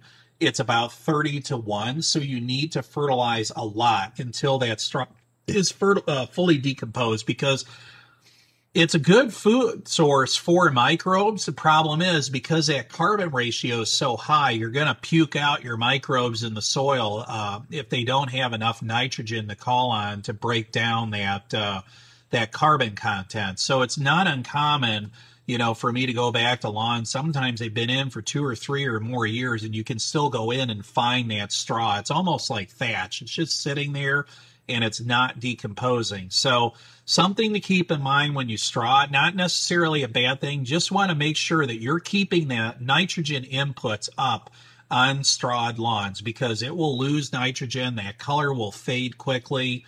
And you can thin out the lawn if you're not keeping that nitrogen up, because basically what's going to happen, the microbes are going to get to it before the plant gets any chance of getting any benefit off of it. And those microbes are going to call on that nitrogen, and you're going to have that nice microbial bloom, as they're trying to break down all that organic matter from the straw that's sitting there. So just keep that in mind, that these strawed lawns are very prone to losing color, fading out quickly, and thinning potentially if you do not keep the nutrient inputs up on them. So again, it can take a long time for this to fully decompose. So make sure you're not over applying it because it is going to take a while for that to break down. It contributes to thatch buildup. So again, you know, one of the things that we really don't want to see, we want to get this grass really rooting down into the soil. We don't want to see it rooting into this thatch zone. And unfortunately, straw, especially if it's over applied, can contribute to this. You know, you may want to net the straw or spray it with a tackifier in order to hold it down. Otherwise, it could turn into a big mess, especially if your job happens to be in a wind tunnel. I've seen this happen before. So, you know, you may want to consider netting it in order to keep it held down. Typically, you're going to spread this by hand or by straw blower. So keep that in mind. It is going to be relatively labor intensive to put this straw down. Not the end of the world, but it can be labor intensive. So one of the things that has kind of been an improvement, and I'm actually happy to see this. We sell this this type of material at ATS, is this shredded straw. So it's the same coverage as normal straw. It does come with a tacking agent. And this is a really nice product because, you know, again, just like you see in the label here, you know, it's 99% weed free. So, you know, it does a really, really nice job. Basically accomplishes the same thing as straw. You can wet it down real quick with irrigation to activate that tackifier. So pretty much as you're leaving the job site, if you have a way to water it in, or you can time it with a light rain, that'll activate that tackifier and keep all that straw put so it doesn't blow away. It's also, you know, shredded, which you get a little better or more uniform coverage out of it, so you don't have to use as much material as you would regular straw. And, you know, in some degree, you could almost think of it as somewhat pre-digested. So because it's shredded in the smaller pieces, it's easier for the microbes and the other, you know, bacteria and stuff in the soil to break this product down, which means you're not necessarily contributing to the thatch as badly, you know, with this shredded material. So again, cleaner than regular straw, so you're not going to see the weed content in it. Same thing, it's going to be spread by hand or with a straw blower. You know, just a great option that's you know, come on in the last couple of years. So really another great tool for guys to use. So the other form of straw that we commonly use is what's called a straw mat or a straw blanket. These can be single or double netted straw options. I don't recommend using something that's netless. They just do not hold up with the wind. So you're going to want to use this. Where would we mainly use this? Well, you can use it pretty much anywhere. You could use it on a main lawn, but more commonly we use this in areas with higher water flow. So if you've got drainage swales and, you know, or maybe a steep slope on a retention pond or something like that, you know, this is really an ideal product for that kind of situation where we need that extra stabilization to hold the straw, to hold that seed and that soil in place and give it a shot at germinating and establishing on that slope. So, you know, really, really great tool. You know, works extremely well. It usually is relatively clean and weed free just because of all the additional processing that it goes through. Just like that easy straw ends up, you know, running you through that process, you do end up getting rid of a lot of that other junk. So, you know, relatively weed free. Again, ideal for swales and areas prone to washout that would, you know, would have high water flow. Typically a blanket is usually, they come like 8 foot wide by 112 feet long. So each blanket typically covers about 900 square feet per roll. So keep that in mind for your budgeting and estimating. I would say they're probably typically in like a $30 to $40 range, maybe a little more if it's a double netted versus a single netted. So just keep that in mind. That's typically where you're looking at, and they cover about 900 square feet per roll. Another one that I've seen commonly used, especially for guys who are just filling in smaller areas is peat moss. Peat moss isn't bad. It's got a better carbon to nitrogen ratio than straw, so it's not going to deplete the soil of nutrients the same way that straw will. It also is adding a lot of humate and organic matter and additional nutrition. There is some decent nitrogen content in this stuff, plus a lot of other benefits. So, it's really, a nice, as a soil amendment as well, just to increase that organic matter and nutrient content. It holds water really, really well. Unfortunately, it can hold water maybe a little too well. It tends to be more like a sponge. You can apply it thick. You can also apply it too thick in an area, and thus burying the seed, which we don't want to do. So keep that in mind. I've seen this a lot, especially homeowners will do this. And then, you come back a couple of months later, you still have these big black areas where nothing happened. The seed didn't germinate, and you're just left with all this, humus there that's basically all dried out. The one problem with peat moss and humus in general is it tends to hold on to that water too tightly and act like a wet sponge. So it's real inconsistent.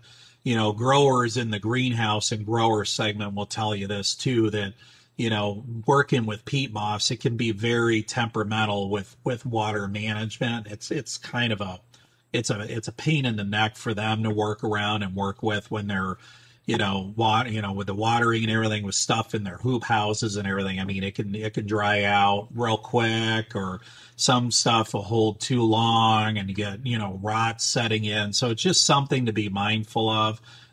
It doesn't have weeds, so we don't have to worry about weeds with it. Usually it's kind of like straw, usually at about 500 square feet per bale. I would say if you're spreading it in a lawn situation, for a new seeding, you're going to want to try and go for about 50% soil coverage. So you're not going to want to bury it. You're going to want to make sure that you don't see any soil showing through this the peat moss. You're going to want to see about 50% showing through. That's a good rule of thumb with any of these things, is you want to see about 50% cover. Anything more than that, you're putting it on too heavy. So another product that's, not a new product, it's a newer form, but it's not the newest thing out there. It's been around for quite a while, is cellulose. So cellulose is basically paper. Okay, so what they do is they recycle paper. A lot of times it's newspaper, and they shred it up and they form these mulch pellets. And it's basically a granular form of hydromulch. So it's commonly called seed aid and pen mulch. Those would be two blends or two products available on the market. There's a lot of them out there, or several of them out there. These are probably two of the more common ones that you see. They sometimes come with fertilizer and tackifier and conditioners and all this stuff included. I don't think that it's necessarily anything to write home about. Again, how much nutrition and everything could you really be getting in there with this? Especially if it's a 50-pound bag or bale. I mean, normally fertilizer comes in a 50-pound bag. So I think it's my personal thought on it is it's more of a marketing gimmick. I'm sure there's some value to putting it in there, but I really think it's more of a marketing gimmick to try and get a couple more bucks, out of a bag or a bale versus, the thing. Ultimately, I still tell guys, you're not replacing anything. You're not replacing the need to put a starter fertilizer down. It's just not going to have enough in it to do the job. And a lot of times, if you look at it, it'll say an analysis on there of like 1 to 2 to 1 or something like that. I mean, again, what is that really going to do for you? It's not a replacement. So keep that in mind, because I do get guys that like say, hey, Sam, how come you don't sell this? I'm like, why? There's not much benefit to it. To me, it's more of a marketing gimmick, but that's my opinion. So just keep that in mind and research it for yourself, decide if that's a route that you want to go. But all said and done, typically a 50-pound bag of this stuff's going to cover about 750 square feet per bag. So it's goes a little bit further than straw will, but it's going to be a little bit more. But You'll have to look at it based on the type of straw you're using and what the cost of the straw is. It might actually be a little bit more cost effective. It does have a higher C/N ratio than, say, the peat moss does, but it's not as bad as straw, where straw typically is like 30-1. This one's more of like a 20-1. So it is gonna be a nutrient hog, meaning it is gonna wanna, suck nutrients out of the soil as it's decomposing. It's not as bad as straw, but again, you're going to want to make sure that you're keeping your fertilizer inputs up on this as it's growing in and establishing until this stuff is completely gone and broken down and decomposed, because otherwise it is going to be, you could see that lawn yellowing out as it's depleting nutrients out of the soil. It is weed free. I mean, this is one of the reasons that I love it. I mean, it's weed free. Again, I hate weeds on a new lawn. It's very difficult to control them at germination and establishment. And, some of these things like quackgrass, for example, I mean, they're a real nightmare once you get them in there. So if you want to keep the weeds out, this isn't a bad way to go. Again, the goal is 50% coverage. You don't want to bury the seed. You don't want to cover every square inch of the soil. Okay. These are compressed pellets, and they swell a little bit with water. Nothing to write home about, but they are going to swell up a little bit. So keep that in mind. Again, that's why I say 50% coverage. They are going to swell and kind of spread out a little bit over that area. They can be applied very quickly with a high output spreader. Something that's got a single gate opening, or like a Gandy drop spreader that has the attachment on it. So keep that in mind, that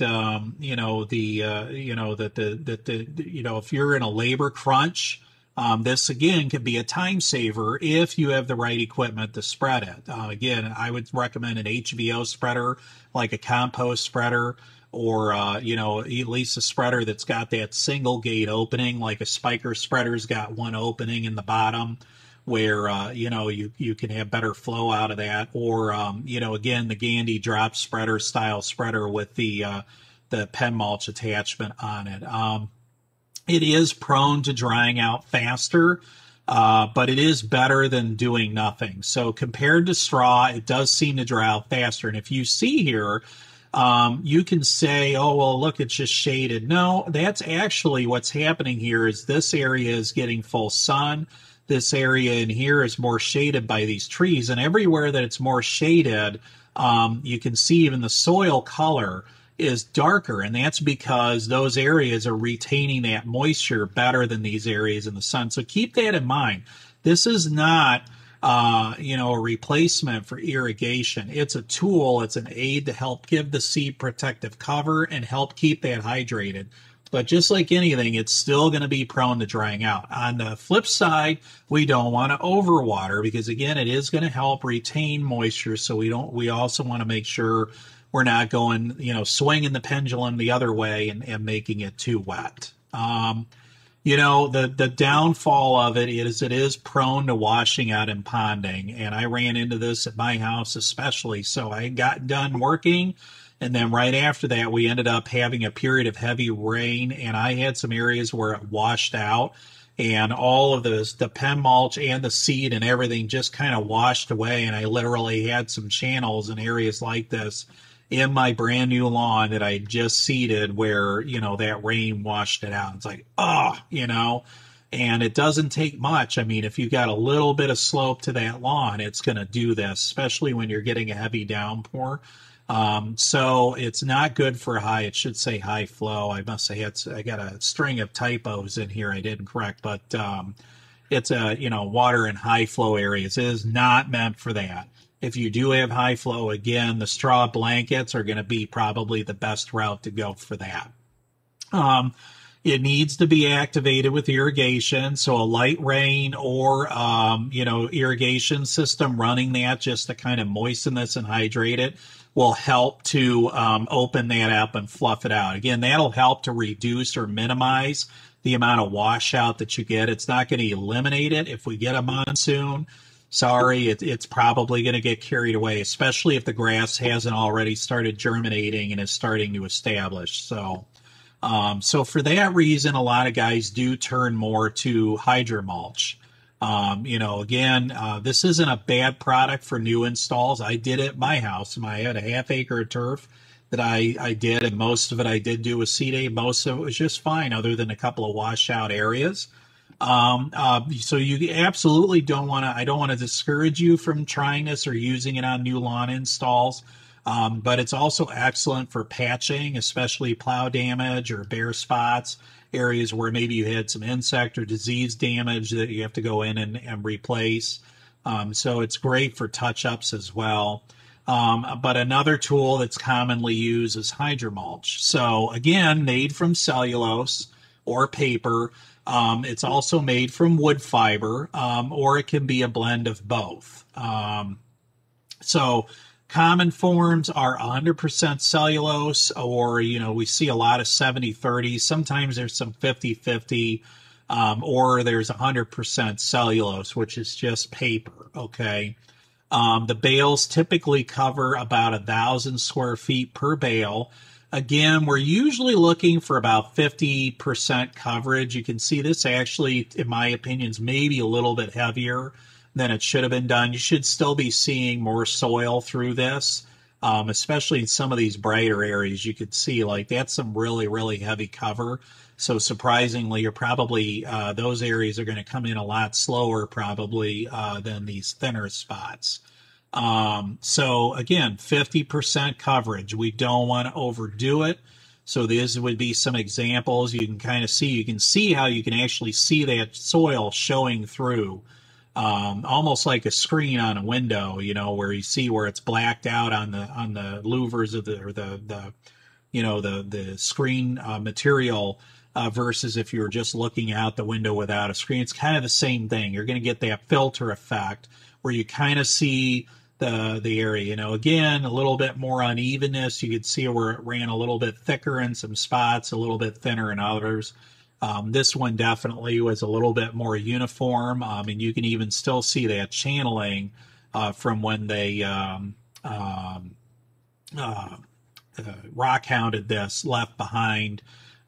So this probably didn't get dragged so much after they did that seeding work, but hey, just to give you some input on that. It must be applied as a slurry with a hydroseeder. So this is the only drawback. You're either going to have to rent a hydroseeder or you're going to have to own one, because the only way to apply this is you're going to spray it on wet as a slurry. It's usually with mechanical or jet agitation. I definitely recommend mechanical agitation over the jet agitation. It's going to give you the same benefits as the mulch pellets, but with the additional shot of water at seeding. So you're going to, it's basically pre-wet, which is kind of nice, especially if you're in drier weather. You're already going to be wettened. You're already going to be spread out. You're already going to have decent seed to soil contact with this. And a decent moisture level, right from the get-go. So, I recommend sticking with a 70-30 if you can. I just think it's going to hold up better and longer than a cellulose. Plus, if you have any kind of slope on this, especially in like detention areas, I probably would have gone straw blanket closer to where the water flow is going to be. It's fine for on these sloped areas, but I would have been apt to probably use straw blankets right, immediately adjacent to the water, just because that's going to be higher flow in those areas. But nonetheless, I think the 70-30 is going to hold up better than a cellulose. Okay, so I would stick that route. Mix rate's usually 1 bale per 100 gallons of water, and that mix rate of 1 bale to 100 gallons will cover 1,000 square feet. So a 1,000-gallon tank's going to do, 10,000 square feet. A 500-gallon tank's going to do about 5,000 square feet. So you kind of get the idea how that's going to work. So you can add other goodies into the tank. You can add fertilizers, you can add bionutritionals, you can add tackifier, you can add wetting agents. So you can put all sorts of other goodies in there in the tank with the hydromulch. You can also add the seed in there with it. So, that's another thing is if you're on a big job, you can basically one and done putting your seed, your fertilizer, and everything you need in there and spraying it out. So, it's not the best way, it's not the best practice, but on a big job, competitive situation where time is money, that can really help you out. So again, the hydro seeders typically run anywhere on the small end at like 300 gallons all the way up to big commercial units like ODOT would use. Those could be 1,200 gallons plus. You need to have a water source on site or nearby. So you either have to have a pond where you can hook up a trash pump and a hose and fill it that way, or you're going to have a hydrant that you can fill off of. If you do find hydrant, you're going to need probably a hydrant permit. So keep that in mind. Hydrant permit with a water meter more than likely is going to be necessary because you're going to have to pay. Somebody's got to pay for that water. Again, it's not free. There's been situations too where guys have illegally tapped into water mains for hydro seeding and caused a world of damage to the water system. So that's another reason why you're going to want to clear this with the local municipality's water department and make sure they're going to tell you where and how you can fill up with water if you have to rely on us. But keep in mind, this is kind of the Achilles heel of hydro seeding, is you're either going to have to bring the water to the site or you're going to have to pre-fill at the shop, or you're going to have to, have a source for water nearby or on site to fill from. Another drawback is it is wet and messy, so you're not going to want to wear your best clothes when you're doing the install. You're just going to get covered. It's just the way it is. It's a dirty job going out and spreading this stuff. Again, I want to get into a little bit, something that we do at ATS, trying to educate our customers or inform them. What is the difference between hydro mulch and hydro seeding? So I recommend hydro mulching versus hydro seeding. And the reason that I do that is because with hydro seeding, the seed and fertilizer and everything all ends up being done at once, yes, but it can get, and it's great for a large job, as I said earlier, but the results aren't as good. So the seed and fertilizer end up getting caught up in that wood fiber or cellulose fiber. So they end up getting caught up in that mulch, which can tend to form a crust or dome over the soil surface. So, because when you do that, remember when we do that new seeding and we're loosening up all that soil and creating all that pore space in that soil and really loosening up and lowering that bulk density, that soil is going to over time settle. And what can actually happen, especially if you do, more than 50% cover, is you can get a crust that forms and then that soil ends up settling below that crust. And you end up with this doming effect where you literally have that seed and that fertilizer and everything literally floating out there in air, in space. And that's not going to do you much good. So, you're more likely to end up having to return and touch up areas with hydro seeding versus hydro mulching, okay? And, the other thing, too, is what is the seed rooting into? Is it rooting into the mulch or is it rooting into the soil? And then once that mulch layer dries out, what's going to happen to the seedling? Okay, that seedling is basically dead, okay? So we don't really want that because then we're going to start seeing problems like this where we end up with thin spots and bare spots. And then, once that soil begins that process of compacting, it just gets tougher and tougher to try and get in there and get anything to grow. So really, the clock is ticking on a new seeding job from the time that we seed it. And, you really want to get the best results first if you can. Again, the soil will begin to compact under the seedling, making it more difficult for it to root and establish. So this is another problem when we hydro seed versus the hydro mulch is that, this is going to be kind of ideal where it's still loose. This, not so much. So, once that soil starts compacting underneath that mulch, again, it's going to be more difficult to get it to establish. So you're going to need to overcompensate your losses by using significantly more seed. That's another thing. You know, the vitality or the viability of the seed in hydroseeding versus hydromulch is going to go down. So if you do have to hydroseed, I strongly recommend that you point that nozzle or hose end directly down, you know, as close to a, you know, obviously you don't want to spray yourself, but if you can get as close to a 90-degree angle, you know, with that soil, if you can get as close to that 90-degree angle where you're blasting it full force straight down, that's really going to ensure that you get as good a contact with that mulch and that soil as possible. So, you know, again, hydromulching, in difference to that, you know, the hydromulching is going to,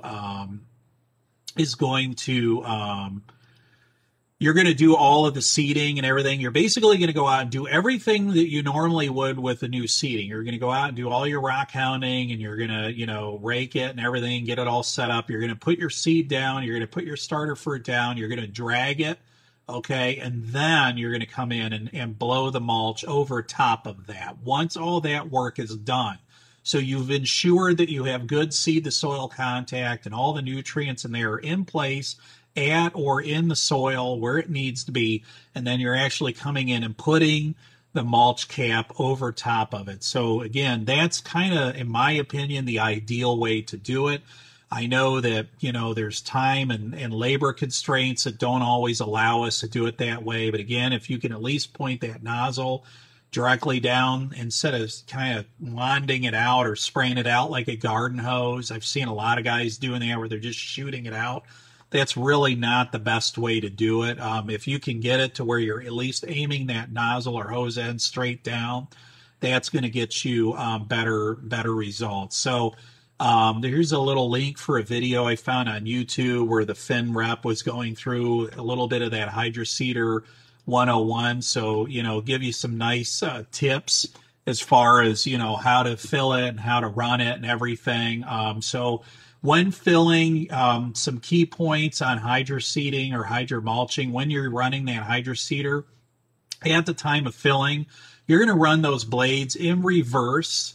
So you're going to want them, you know, coming back down into versus coming up out of. So you're going to run it in reverse at about 15% of full speed so that you don't, number one, don't get drenched, but also, you know, you want to, you know, just make sure that you're just kind of gently slicing and mixing everything in to start. Once everything is in, then you're going to run it, you know, close your hatch. You're going to run it in full speed for about 5 minutes in reverse to make sure that everything is fully mixed, okay?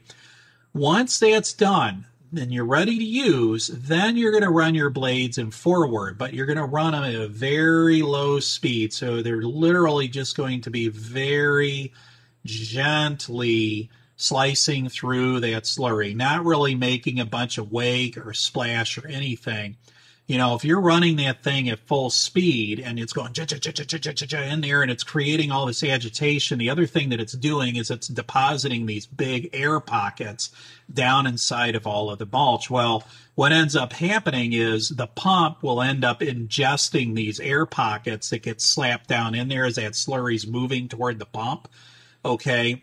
And then the pump gets them, and then the line clogs, okay? And a lot of guys will complain about how the line keeps clogging. Well, if your line is clogging, if you're running that agitation at full speed, all right, whether it's forward or reverse, if you're running it full speed, then you're going to be getting air pockets in. And my friends, the air pocket, 9 times out of 10, the air pocket's probably what's causing the clog in the line. So again, just very, very gently running that agitation. I'll just be sitting in there, just very gently slicing through that slurry in the tank. Okay. So, you know, one other component of lawns, you know, that we should probably mention here on installation is sod. Okay. So, you know, we don't see it very common. It's more costly. It's more time and labor intensive. But, you know, there are times when we may use sod. Typically around here, you're going to see 100% Kentucky bluegrass. There are some that have Rhizomatous tall fescue in them. Again, if you refer back, there is only one Rhizomatous turf type tall fescue on the market that Barenbrug patented. They're the only ones to date that have actually, patented that. They are selling that rhizomatous tall fescue to sod farms, and we are starting to see more of the rhizomatous tall fescue coming out. Again, keep that in mind. It is possible to produce a tall fescue sod just relying on the bluegrass to kind of get in there and stitch it and weave it together, like we talked about that blue fescue blend for athletic fields. So they do work really well together, but just keep that in mind that if they're advertising it as a rhizomatous tall fescue, you want to make sure that it is indeed, because most of the time it isn't. You're probably not going to see it too much up here. Most cases, we're still relying pretty heavily on 100% Kentucky bluegrass. So the prep work on sod is going to be exactly the same as seeding. You're not going to do anything different. I do recommend, though, to apply any fertilizer or any amendments prior to sodding. That way you're kind of promoting that downward growth of the roots, because keep in mind, sod is a transplant. So literally they're coming in and they're shearing the root system right off of this and putting it on a roll, and then you're moving. And now, again, the crown is intact. So the crown will grow new roots down in the soil, but we want to entice it as much as possible. So we do that with good seed preparation, making sure that that soil is very loose and has a lot of airspace. In other words, has very, very good bulk density. That way there's plenty of area for those roots to very quickly easily grow down into the soil. But we also want to make sure that we are using any amendments and everything, that we're putting that on below the sod so that the sod is actually trying to grow down into it. So keep that in mind. Don't leave it piled or rolled up too long, or this could happen. All right. So one of the problems that I see is, with sod is you literally have to get it and apply it. So it comes fresh, comes from the farm, it goes out to the job, and then you get it laid as quickly as possible, because the longer it sits there, what ends up happening is it literally starts cooking itself inside those rolls or pallets as it's stacked up, and you can actually kill the grass. And unfortunately, when that happens, I mean, this is done. This is a goner. It's not coming back. It's not going to recover from this, but this can happen if you leave that sod sitting there. Basically, it just, cooks itself from the microbial activity in there and that lack of oxygen, creating an anaerobic condition in there. It just can't survive. So I recommend laying the sod in a running bond pattern, staggering the joints. So just like you could imagine if you were laying brick, you want to lay it in that running bond pattern. I also recommend making sure that you're actually grabbing it and tucking those edges and butting them together as tightly as possible, because it is going to probably shrink a little bit once you get it in. It's not uncommon for it to actually start to recede a little bit on the edges. And what can happen is if you put it in, you don't pack it in really tightly on those edges, almost like knuckling them together a little bit. As it shrinks, it pulls apart, and then you end up with all these gaps or channels, almost like grout joints, where you'll see this grid work of grout joints all over the lawn. It's going to happen. Okay. So, again, try and tuck and knuckle those edges in as much as possible when you're laying that sod. And then when you're done, roll and tamp it down just to ensure that you're getting good soil contact. You don't want to put too much weight on this, because keep in mind that soil is very loose. We want to keep that soil loose. We want it to root into it. So once this lawn is in, we don't want to get on it a whole lot. We don't want to be running a bunch of heavy equipment or walking all over it. We want to give it a chance to get rooted in and established down in. It can take 30 to 60 days or longer. You can go out and actually do a tug test on that sod. And I recommend this to people, especially homeowners. Go out and pull it and see, give a corner and edge of it a little tug and see if it is in fact starting to root, because that'll be a good indicator of how much you have to continue watering it to keep it from drying out. Because until it actually starts holding down and rooting down, you're not going to want to back off of irrigating this. Again, roll it, tamp it, compact it down lightly. You don't want to overdo it. You don't want to create a compaction situation, because that is going to prevent it from rooting and establishing. So irrigate and don't let out. So this is an example of what I'm saying about, how you can actually peel it back and look. And I've gone on to athletic fields where they were sodded, and we went back a month and a half later, and I was literally able to pull that sod right back up. And, that's bad news, folks. I mean, especially on an athletic field when they want to try playing football in a couple of weeks.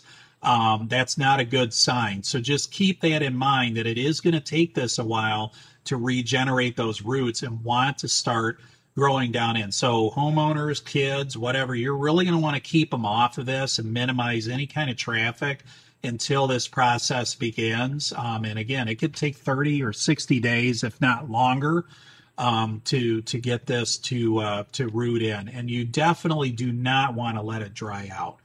If sod dries out at all, if you start seeing signs of drought stress on it at all, that can be sudden death for sod. It just, again, it doesn't have that root system to protect it.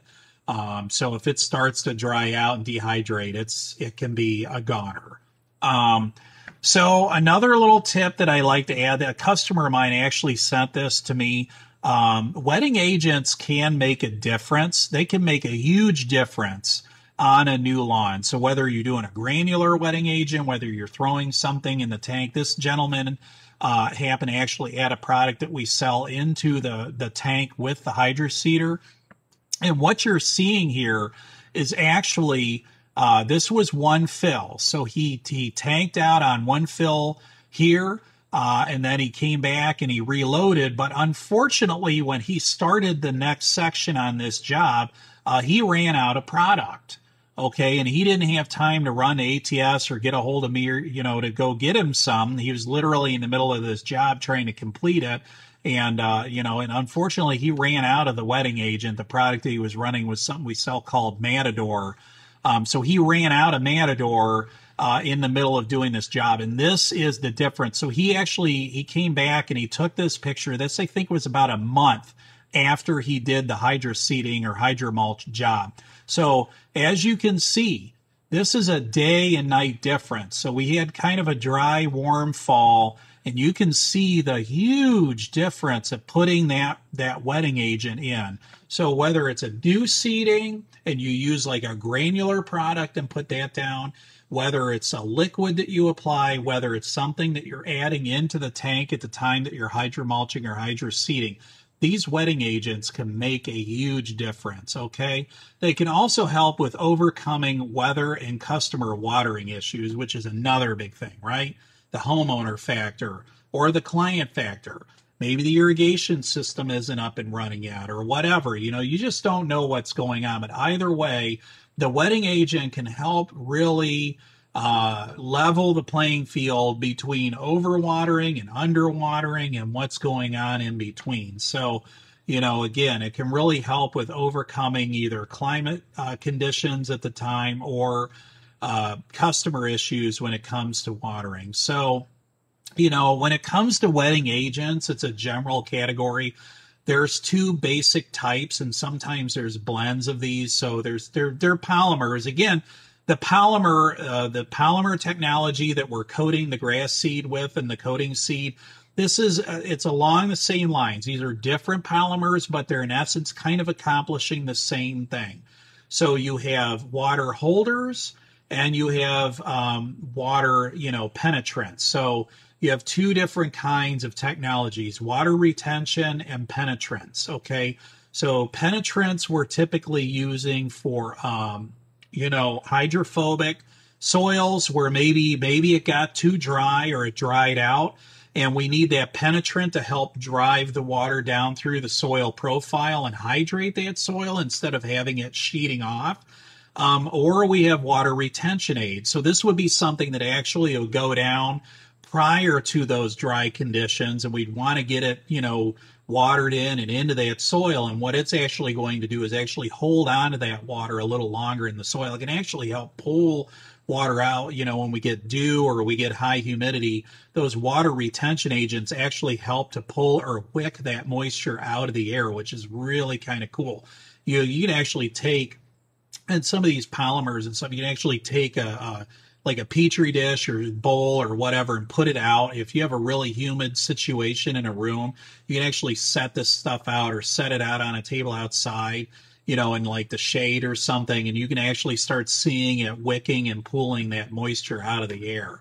So they really help you to capitalize on water that you maybe otherwise didn't have or didn't think that you had available in the environment. Again, helping to overcome, you know, irrigation issues or a lack of irrigation, or, you know, exceptionally dry conditions where we go through a prolonged period without rain. So again, you can purchase these in either a liquid form for spraying or a granular form, which could be spread with a regular broadcast spreader. So either way, they work well. So you have a couple of different options to go with. Keep in mind that the liquid forms do need to be applied with lots of water. So again, they're a great addition in a hydroseeding unit, okay, because you've got a lot of gallons. You're putting 100 gallons down per 1,000 square feet. So, you know, you're not necessarily throwing a whole lot of this in per 100 gallons. It might be like a gallon per 100 or something like that. But again, you know, if we go back to that picture, even going at that, I mean, it makes a huge difference doing that. Again, we put it down with adequate moisture to get that into the soil profile as quickly as possible, because that's really where they work. They're not going to do you any good laying on the surface. They really need to get down into that soil profile in order to work their best. So I recommend a retention agent or a combination of both at seeding. So at a minimum, you're going to want to do a retention agent, a water holder, okay? If you can manage, maybe you do a combination of both. That way it'll help that water penetrate down into the soil and retain at the same time. But the goal in all of this, ultimately with our irrigation, with anything, is we're trying to keep that top inch or so from drying out. That's really the critical zone for the new seeding. If that top inch layer, it doesn't matter how much moisture is down below, if that top inch layer or so dries out, you're screwed. Sorry to say. I mean, that grass, especially if you have little tender baby seedlings coming up in that top inch, if that dries out and it doesn't take much for them to die once that dries out, you know, they're done. They're toast. Okay. And that's a problem, because most people think that when they see that green, that the job is done. Pat myself on the back. You know, I did a great job. The grass seeds up, you know, but unfortunately, just like anything, it's kind of like if you had a baby and the day the baby's delivered, you pat yourself on the back, smoke the cigar, whatever. Hey, my job is done. Good job. No, my friends, I have 6 kids. Let me tell you, the fun only just begins. Okay. A lawn is the same way. When those new seedlings, when those baby grass plants are coming up, this is when the work begins, okay? So we have to be more mindful, probably more mindful during this period than we do at any other point, okay? So it's absolutely critical to keep this top inch from drying out. If it does, the seedlings are dead, okay? And they're not Lazarus. They're not coming back, okay? So once they're dead, they're dead. All right, now you're fighting an uphill battle to go back in here and reseed and get it to establish, and all the time the soil's compacting. And, you know, did the conditions that led to this happening in the first place, are they going to continue? I've run into this before with homeowners that, you know, it's like they weren't watering when you did it the first time around. Then you go out and you spend all this time and money to try and fix it because they're complaining, and they do the same thing over again. It's like, come on here, you know. Einstein defined insanity as doing the same thing over and over again and expecting a different outcome. If it were me, if I had that homer, I'd go up and I'd say, look, the minute you start doing things differently on this lawn, the minute you start doing what I tell you to, maybe I'll come back and fix it. But until you're prepared to actually do your end of the deal, uphold your end of the deal as we lined out in the contract, I'm not coming back and fixing it. What's the point? Because this is just going to turn into a vicious cycle of me coming out, trying to do the work to fix it, and you doing nothing and expecting it to just magically pop out on its own. It's not going to. So again, wetting agents and seed coatings and protective covering can really help with this. The other thing that I have had some clients do is they will actually install a temporary sprinkler system with a timer, and they actually will put in the contract, don't touch. Yeah, it's your water, but don't go out, don't touch the dial, don't monkey with it. You know, if you do, you will void your contract. And they will actually set it up on a watering cycle, like I said, with hoses and sprinklers, so that they're actually managing the water through that grow-in period to ensure that nothing happens. Again, you know, I thought that was pretty ingenious. It's a little bit more involved to try and set up each homeowner or client with one of these setups, but I thought that was pretty ingenious. They just got tired of all the problems dealing with customers when it came to seeding jobs. Another thing that we want to be careful with is seeding too late into the season. This will not give seedlings enough time to mature and harden off before winter. And I see this a lot. This happened especially this last year in winter of, fall of 2020. We had a kind of abrupt end of the season. We didn't really have an ideal seeding fall. We didn't have an ideal seeding spring either. And summer didn't cooperate at all. And then we went into fall, and fall wasn't much of a help either. And the window really closed quick for when we could get the seeding work done. I mean, we had a frost in September. I mean, I don't think I've ever remember seeing a frost in September. I took pictures of it. I just couldn't believe it, just to document it. But we had frost in I think it was like the 23rd of September or something like that. It was ridiculous. So the bottom line is we didn't have a great fall seeding window, and it forced a lot of guys to kind of push those seeding jobs out further than they wanted to. And the problem with that is if we miss kind of that critical window in the fall, and then we don't end up with a good fall weather pattern, that seed is not going to have enough time to grow in and harden off before it gets killed by those freeze-thaw cycles and winter desiccation. So unfortunately, I'm seeing a lot of this as I return to these yards this spring. There's a lot of newly seeded lawns that just bit the dust, unfortunately, over the winter. Hopefully, my hope, as I told some of these clients, is hopefully not all of that seed attempted to germinate last fall, and you still have a fair amount of it that sat there dormant over the winter and will hopefully germinate this spring. Only time will tell as the weather improves and those soil temps get up to like 60 degrees. So we'll just have to keep an eye on it. But this is a real problem, and this is why you want to avoid late seasons seeding. So I would say for tall fescue, usually we're looking at about the third week of September is the cutoff.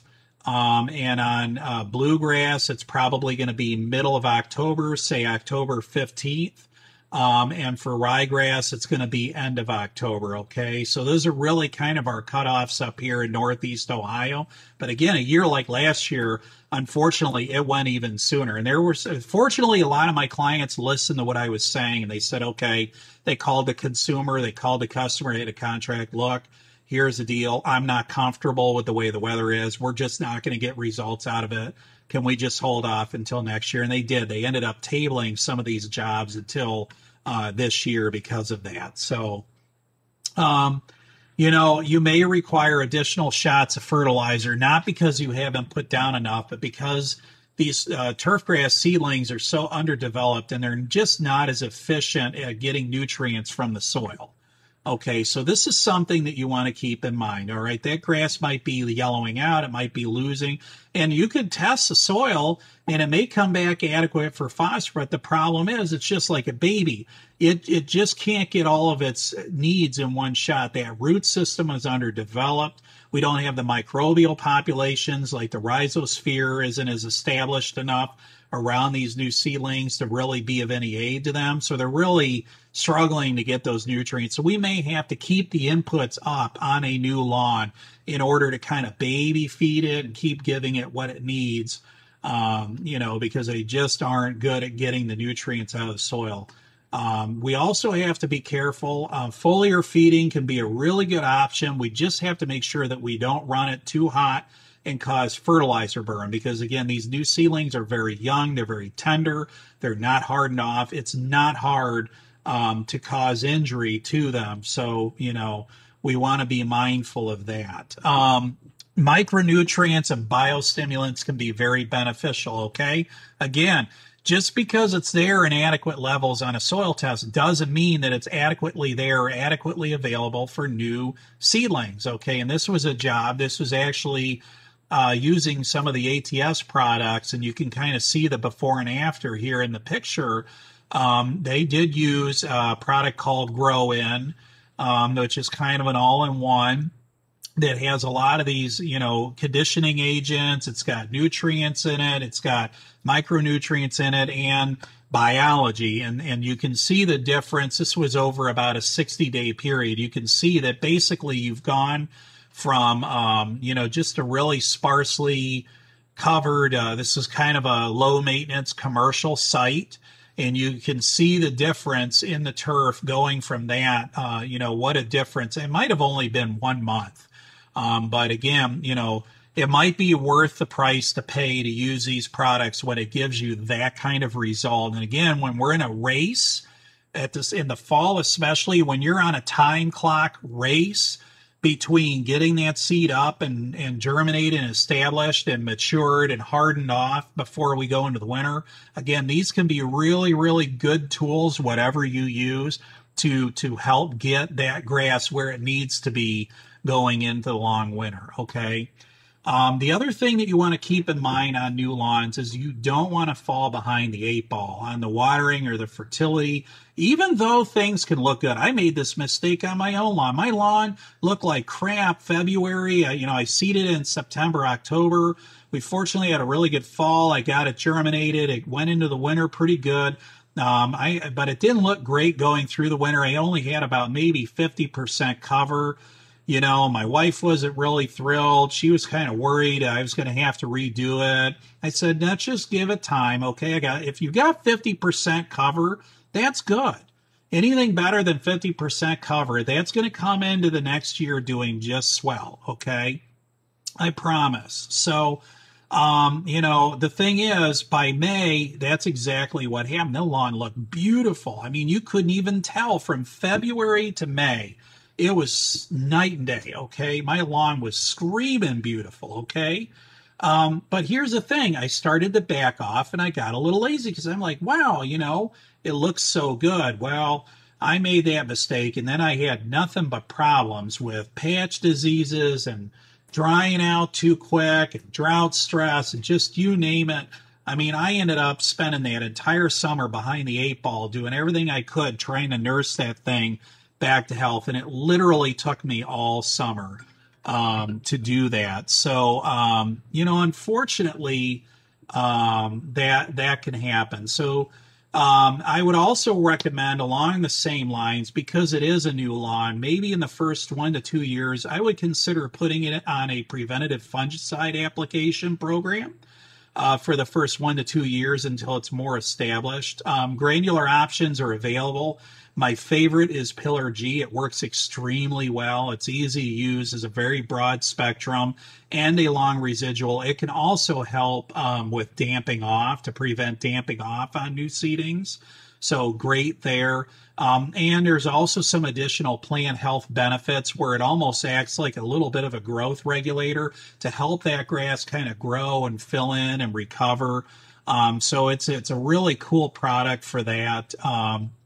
I also recommend on a new lawn to mow at the highest level that a customer will allow before lowering the height of cut, at least for the first 2 to 3 years, to allow that stand to build strength. So, I'm not saying ridiculous. I'm saying like 3 to 4 inches, which is a pretty standard height of cut.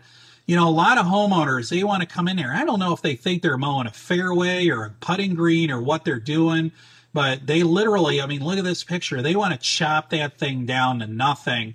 And that's just the wrong thing to do, especially on a new lawn. You really want to give this thing every opportunity it can to build strength and grow and thicken and fill in before you start dropping that height of cut. Trust me.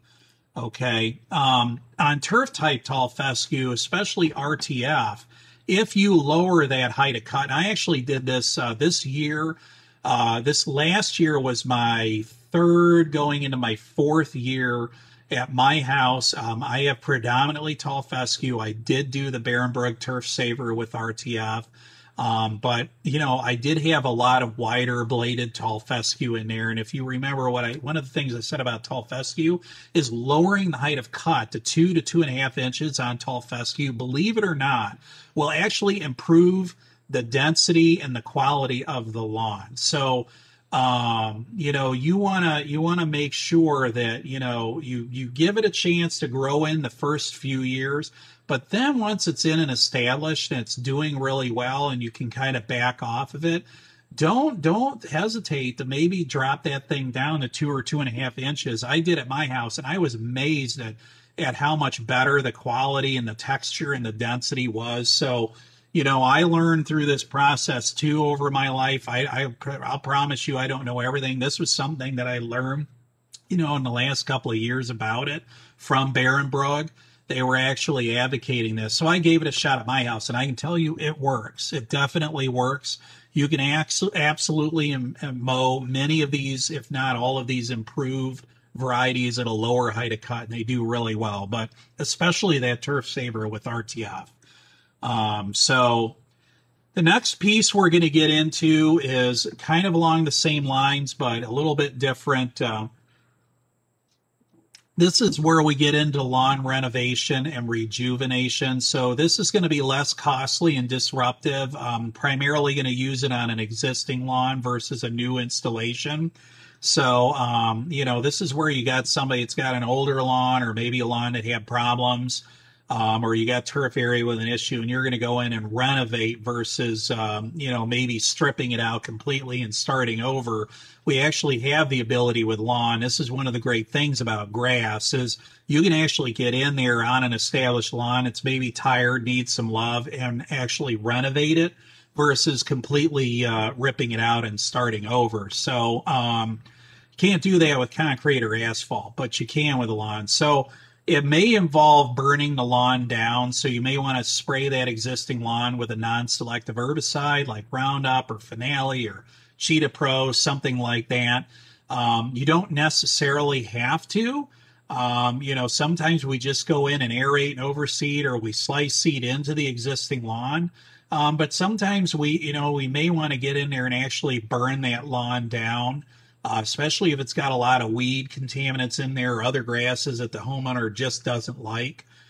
So, and, you know, usually as opposed to getting in there and, you know, rock hounding it and really tearing into it or rotivating it, you're usually going to rely on heavy aeration or slice seeding or slit seeding in order to do the work. So, you know, here's your two animals here. One has a blade that kind of vertically cuts a chamfer or channel into the soil. The other one obviously is poking holes. And I mean, we're aggressive. You might slice seed in a minimum of 2 directions. You might even go 3 directions. On the aerating, you might go over that thing 3 or 4 or even 5 times and really aerate the living crap out of it. You know, on the slit seeding, the idea is that you're going to make a grid at least in 2 directions. Like I said, you could potentially go a third. You know, but usually we're going to go like 2 directions and create that grid in the surface. And then you're going to come back and overseed with a spreader or a seeding unit or the seeding box on the slice seeder, if the slice seeder has a seeding unit on it. So, you know, basically just going to go in and over apply that into that existing lawn. This is a really, really good fit for you to consider using coated seed. So there's really a perfect fit for coated seed when you're going into one of these renovation situations. And you're going to seed at new seeding rates, typically on a renovation. So normal maintenance and overseeding rate is usually going to be half that. So again, if you're coming in on an existing lawn and you're just going to do an aeration overseed, maybe you got some thin spots or you just want to get some better grass in there and improve that lawn a little bit, you're typically going to run that kind of a rate at half the rate of a new seeding. If it is a true legitimate renovation where you're going to come in and burn that lawn down, or it's just really thin, plan on doing it at that new seeding rate. You're going to get much better results. Okay. You wouldn't necessarily kill the existing lawn. Again, especially in a renovations or in a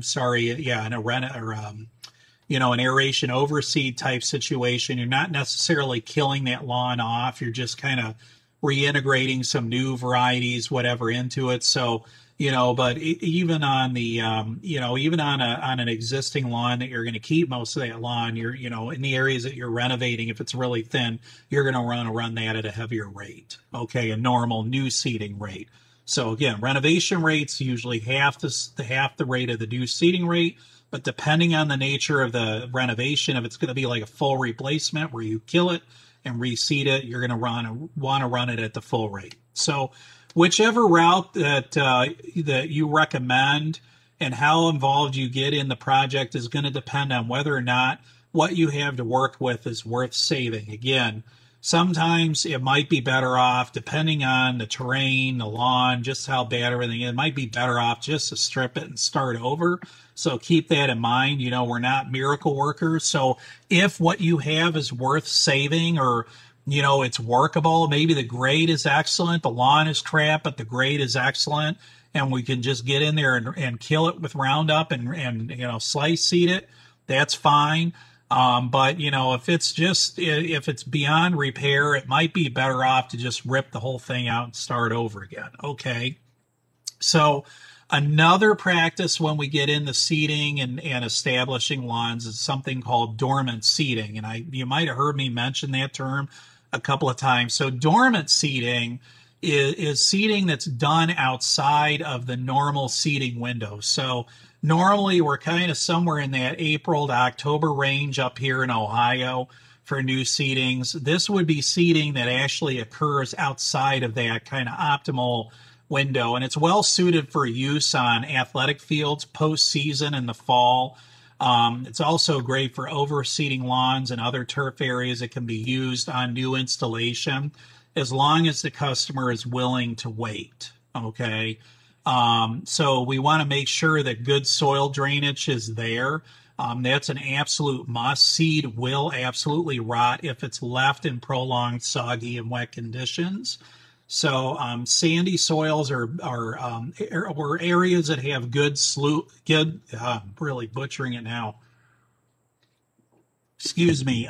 Sandy soils or areas with good slope or grade for drainage are recommended. So if there's low-lying areas like this running through the middle of this fairway, this would not be a good kind of a situation for dormant seeding. Customer is not going to be happy with the results that they do not get from seeding an area like this. So keep that in mind. So this isn't like an everywhere, everything process. So that's something that we want to consider. You also don't want to use seed that's too large. So tall fescues, fine fescues, perennial rye, the bigger the seed, the more water it's going to hold. So things like Kentucky bluegrass, they're very well suited for use on dormant seeding. So great opportunity, especially on athletic turf, to do dormant seedings with bluegrass outside of season and then have it start germinating the following spring. Athletic fields, especially football fields, the main football fields usually have drain tile or drainage systems underneath. So again, you don't have a drainage issue so much. So we can use dormant seedings on well-designed athletic fields, or again, areas where we have decent slope and terrain and everything, or sandy soils. It works well in those kind of situations. So just keep that in mind. If you're going to do dormant seeding, you're probably going to go the route of a bluegrass versus anything else, just because a smaller seed is going to hold up better. You also don't want to use coated seed for the same reason. So, as we've talked about before, that coating is going to hold on to moisture, which is going to be your enemy in the wintertime. Again, we don't want it holding on to moisture in the winter because it is going to rot. So you don't want to use coated seed for dormant seeding for that reason. And another reason on perennial rye, more specifically, the reason I really would hesitate against using perennial rye, especially on dormant seeding, is it could actually begin to germinate in periods of warmer weather in the late fall, only to die with the next cold snap. So remember, we want to get that grass up and growing before winter freeze-thaw cycles set in, because that will kill it.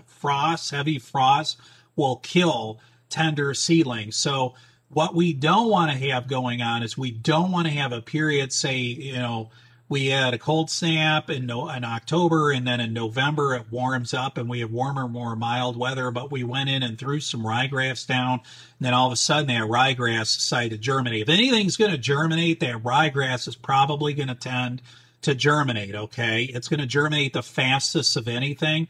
And my point is that it is prone to wanting to germinate, especially if you put it down and then it laid dormant for a couple weeks, and then we had a bit of a warm spell late into the fall, like November, December. It's just going to get smoked. So I really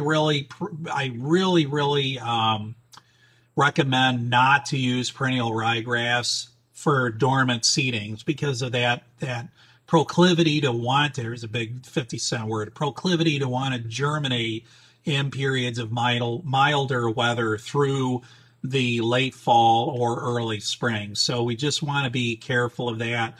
You get a bad cold snap and it's going to take it out. So on the opposite side, Kentucky bluegrass is a great option for dormant seeding, and it will just, like I said, it'll just sit there and hunker down and wait, ride it out through the winter. And then when we get those 60-degree soil temps in the spring, it's going to start popping like crazy out there. So long as it wasn't sitting in prolonged wetness and didn't rot. So we do have turf type annual rye like the SOS or Mountain Views Breakout. So these are good options if we want to go in and do like a temporary cover. Dormant seeding in the wintertime if we need to get winter cover, or in the fall during play on an aggressively maintained field, whatever that case may be. We do have a couple of options of a turf type annual rye out there on the market that could be used as kind of Johnny on spots. Mainly, like I said, where I've relied on something like this is, say, in September, October, where my football field is getting really beat up between the hash marks, and we can go in and seed this in there. It's not going to stick around. It's not permanent, but it'll give us a playing surface. It'll give us cover to help get us through that season, until we can get in there and do some dormant seeding. So that is it for this section. So this gets us through that turf grass growing and installation and establishment portion of the class. So again, any questions, call me, email me, anything you want a little bit more input on. If there's any links that I included in there you want me to send out or post, just let me know. And this concludes Module 7. Thanks for listening, guys.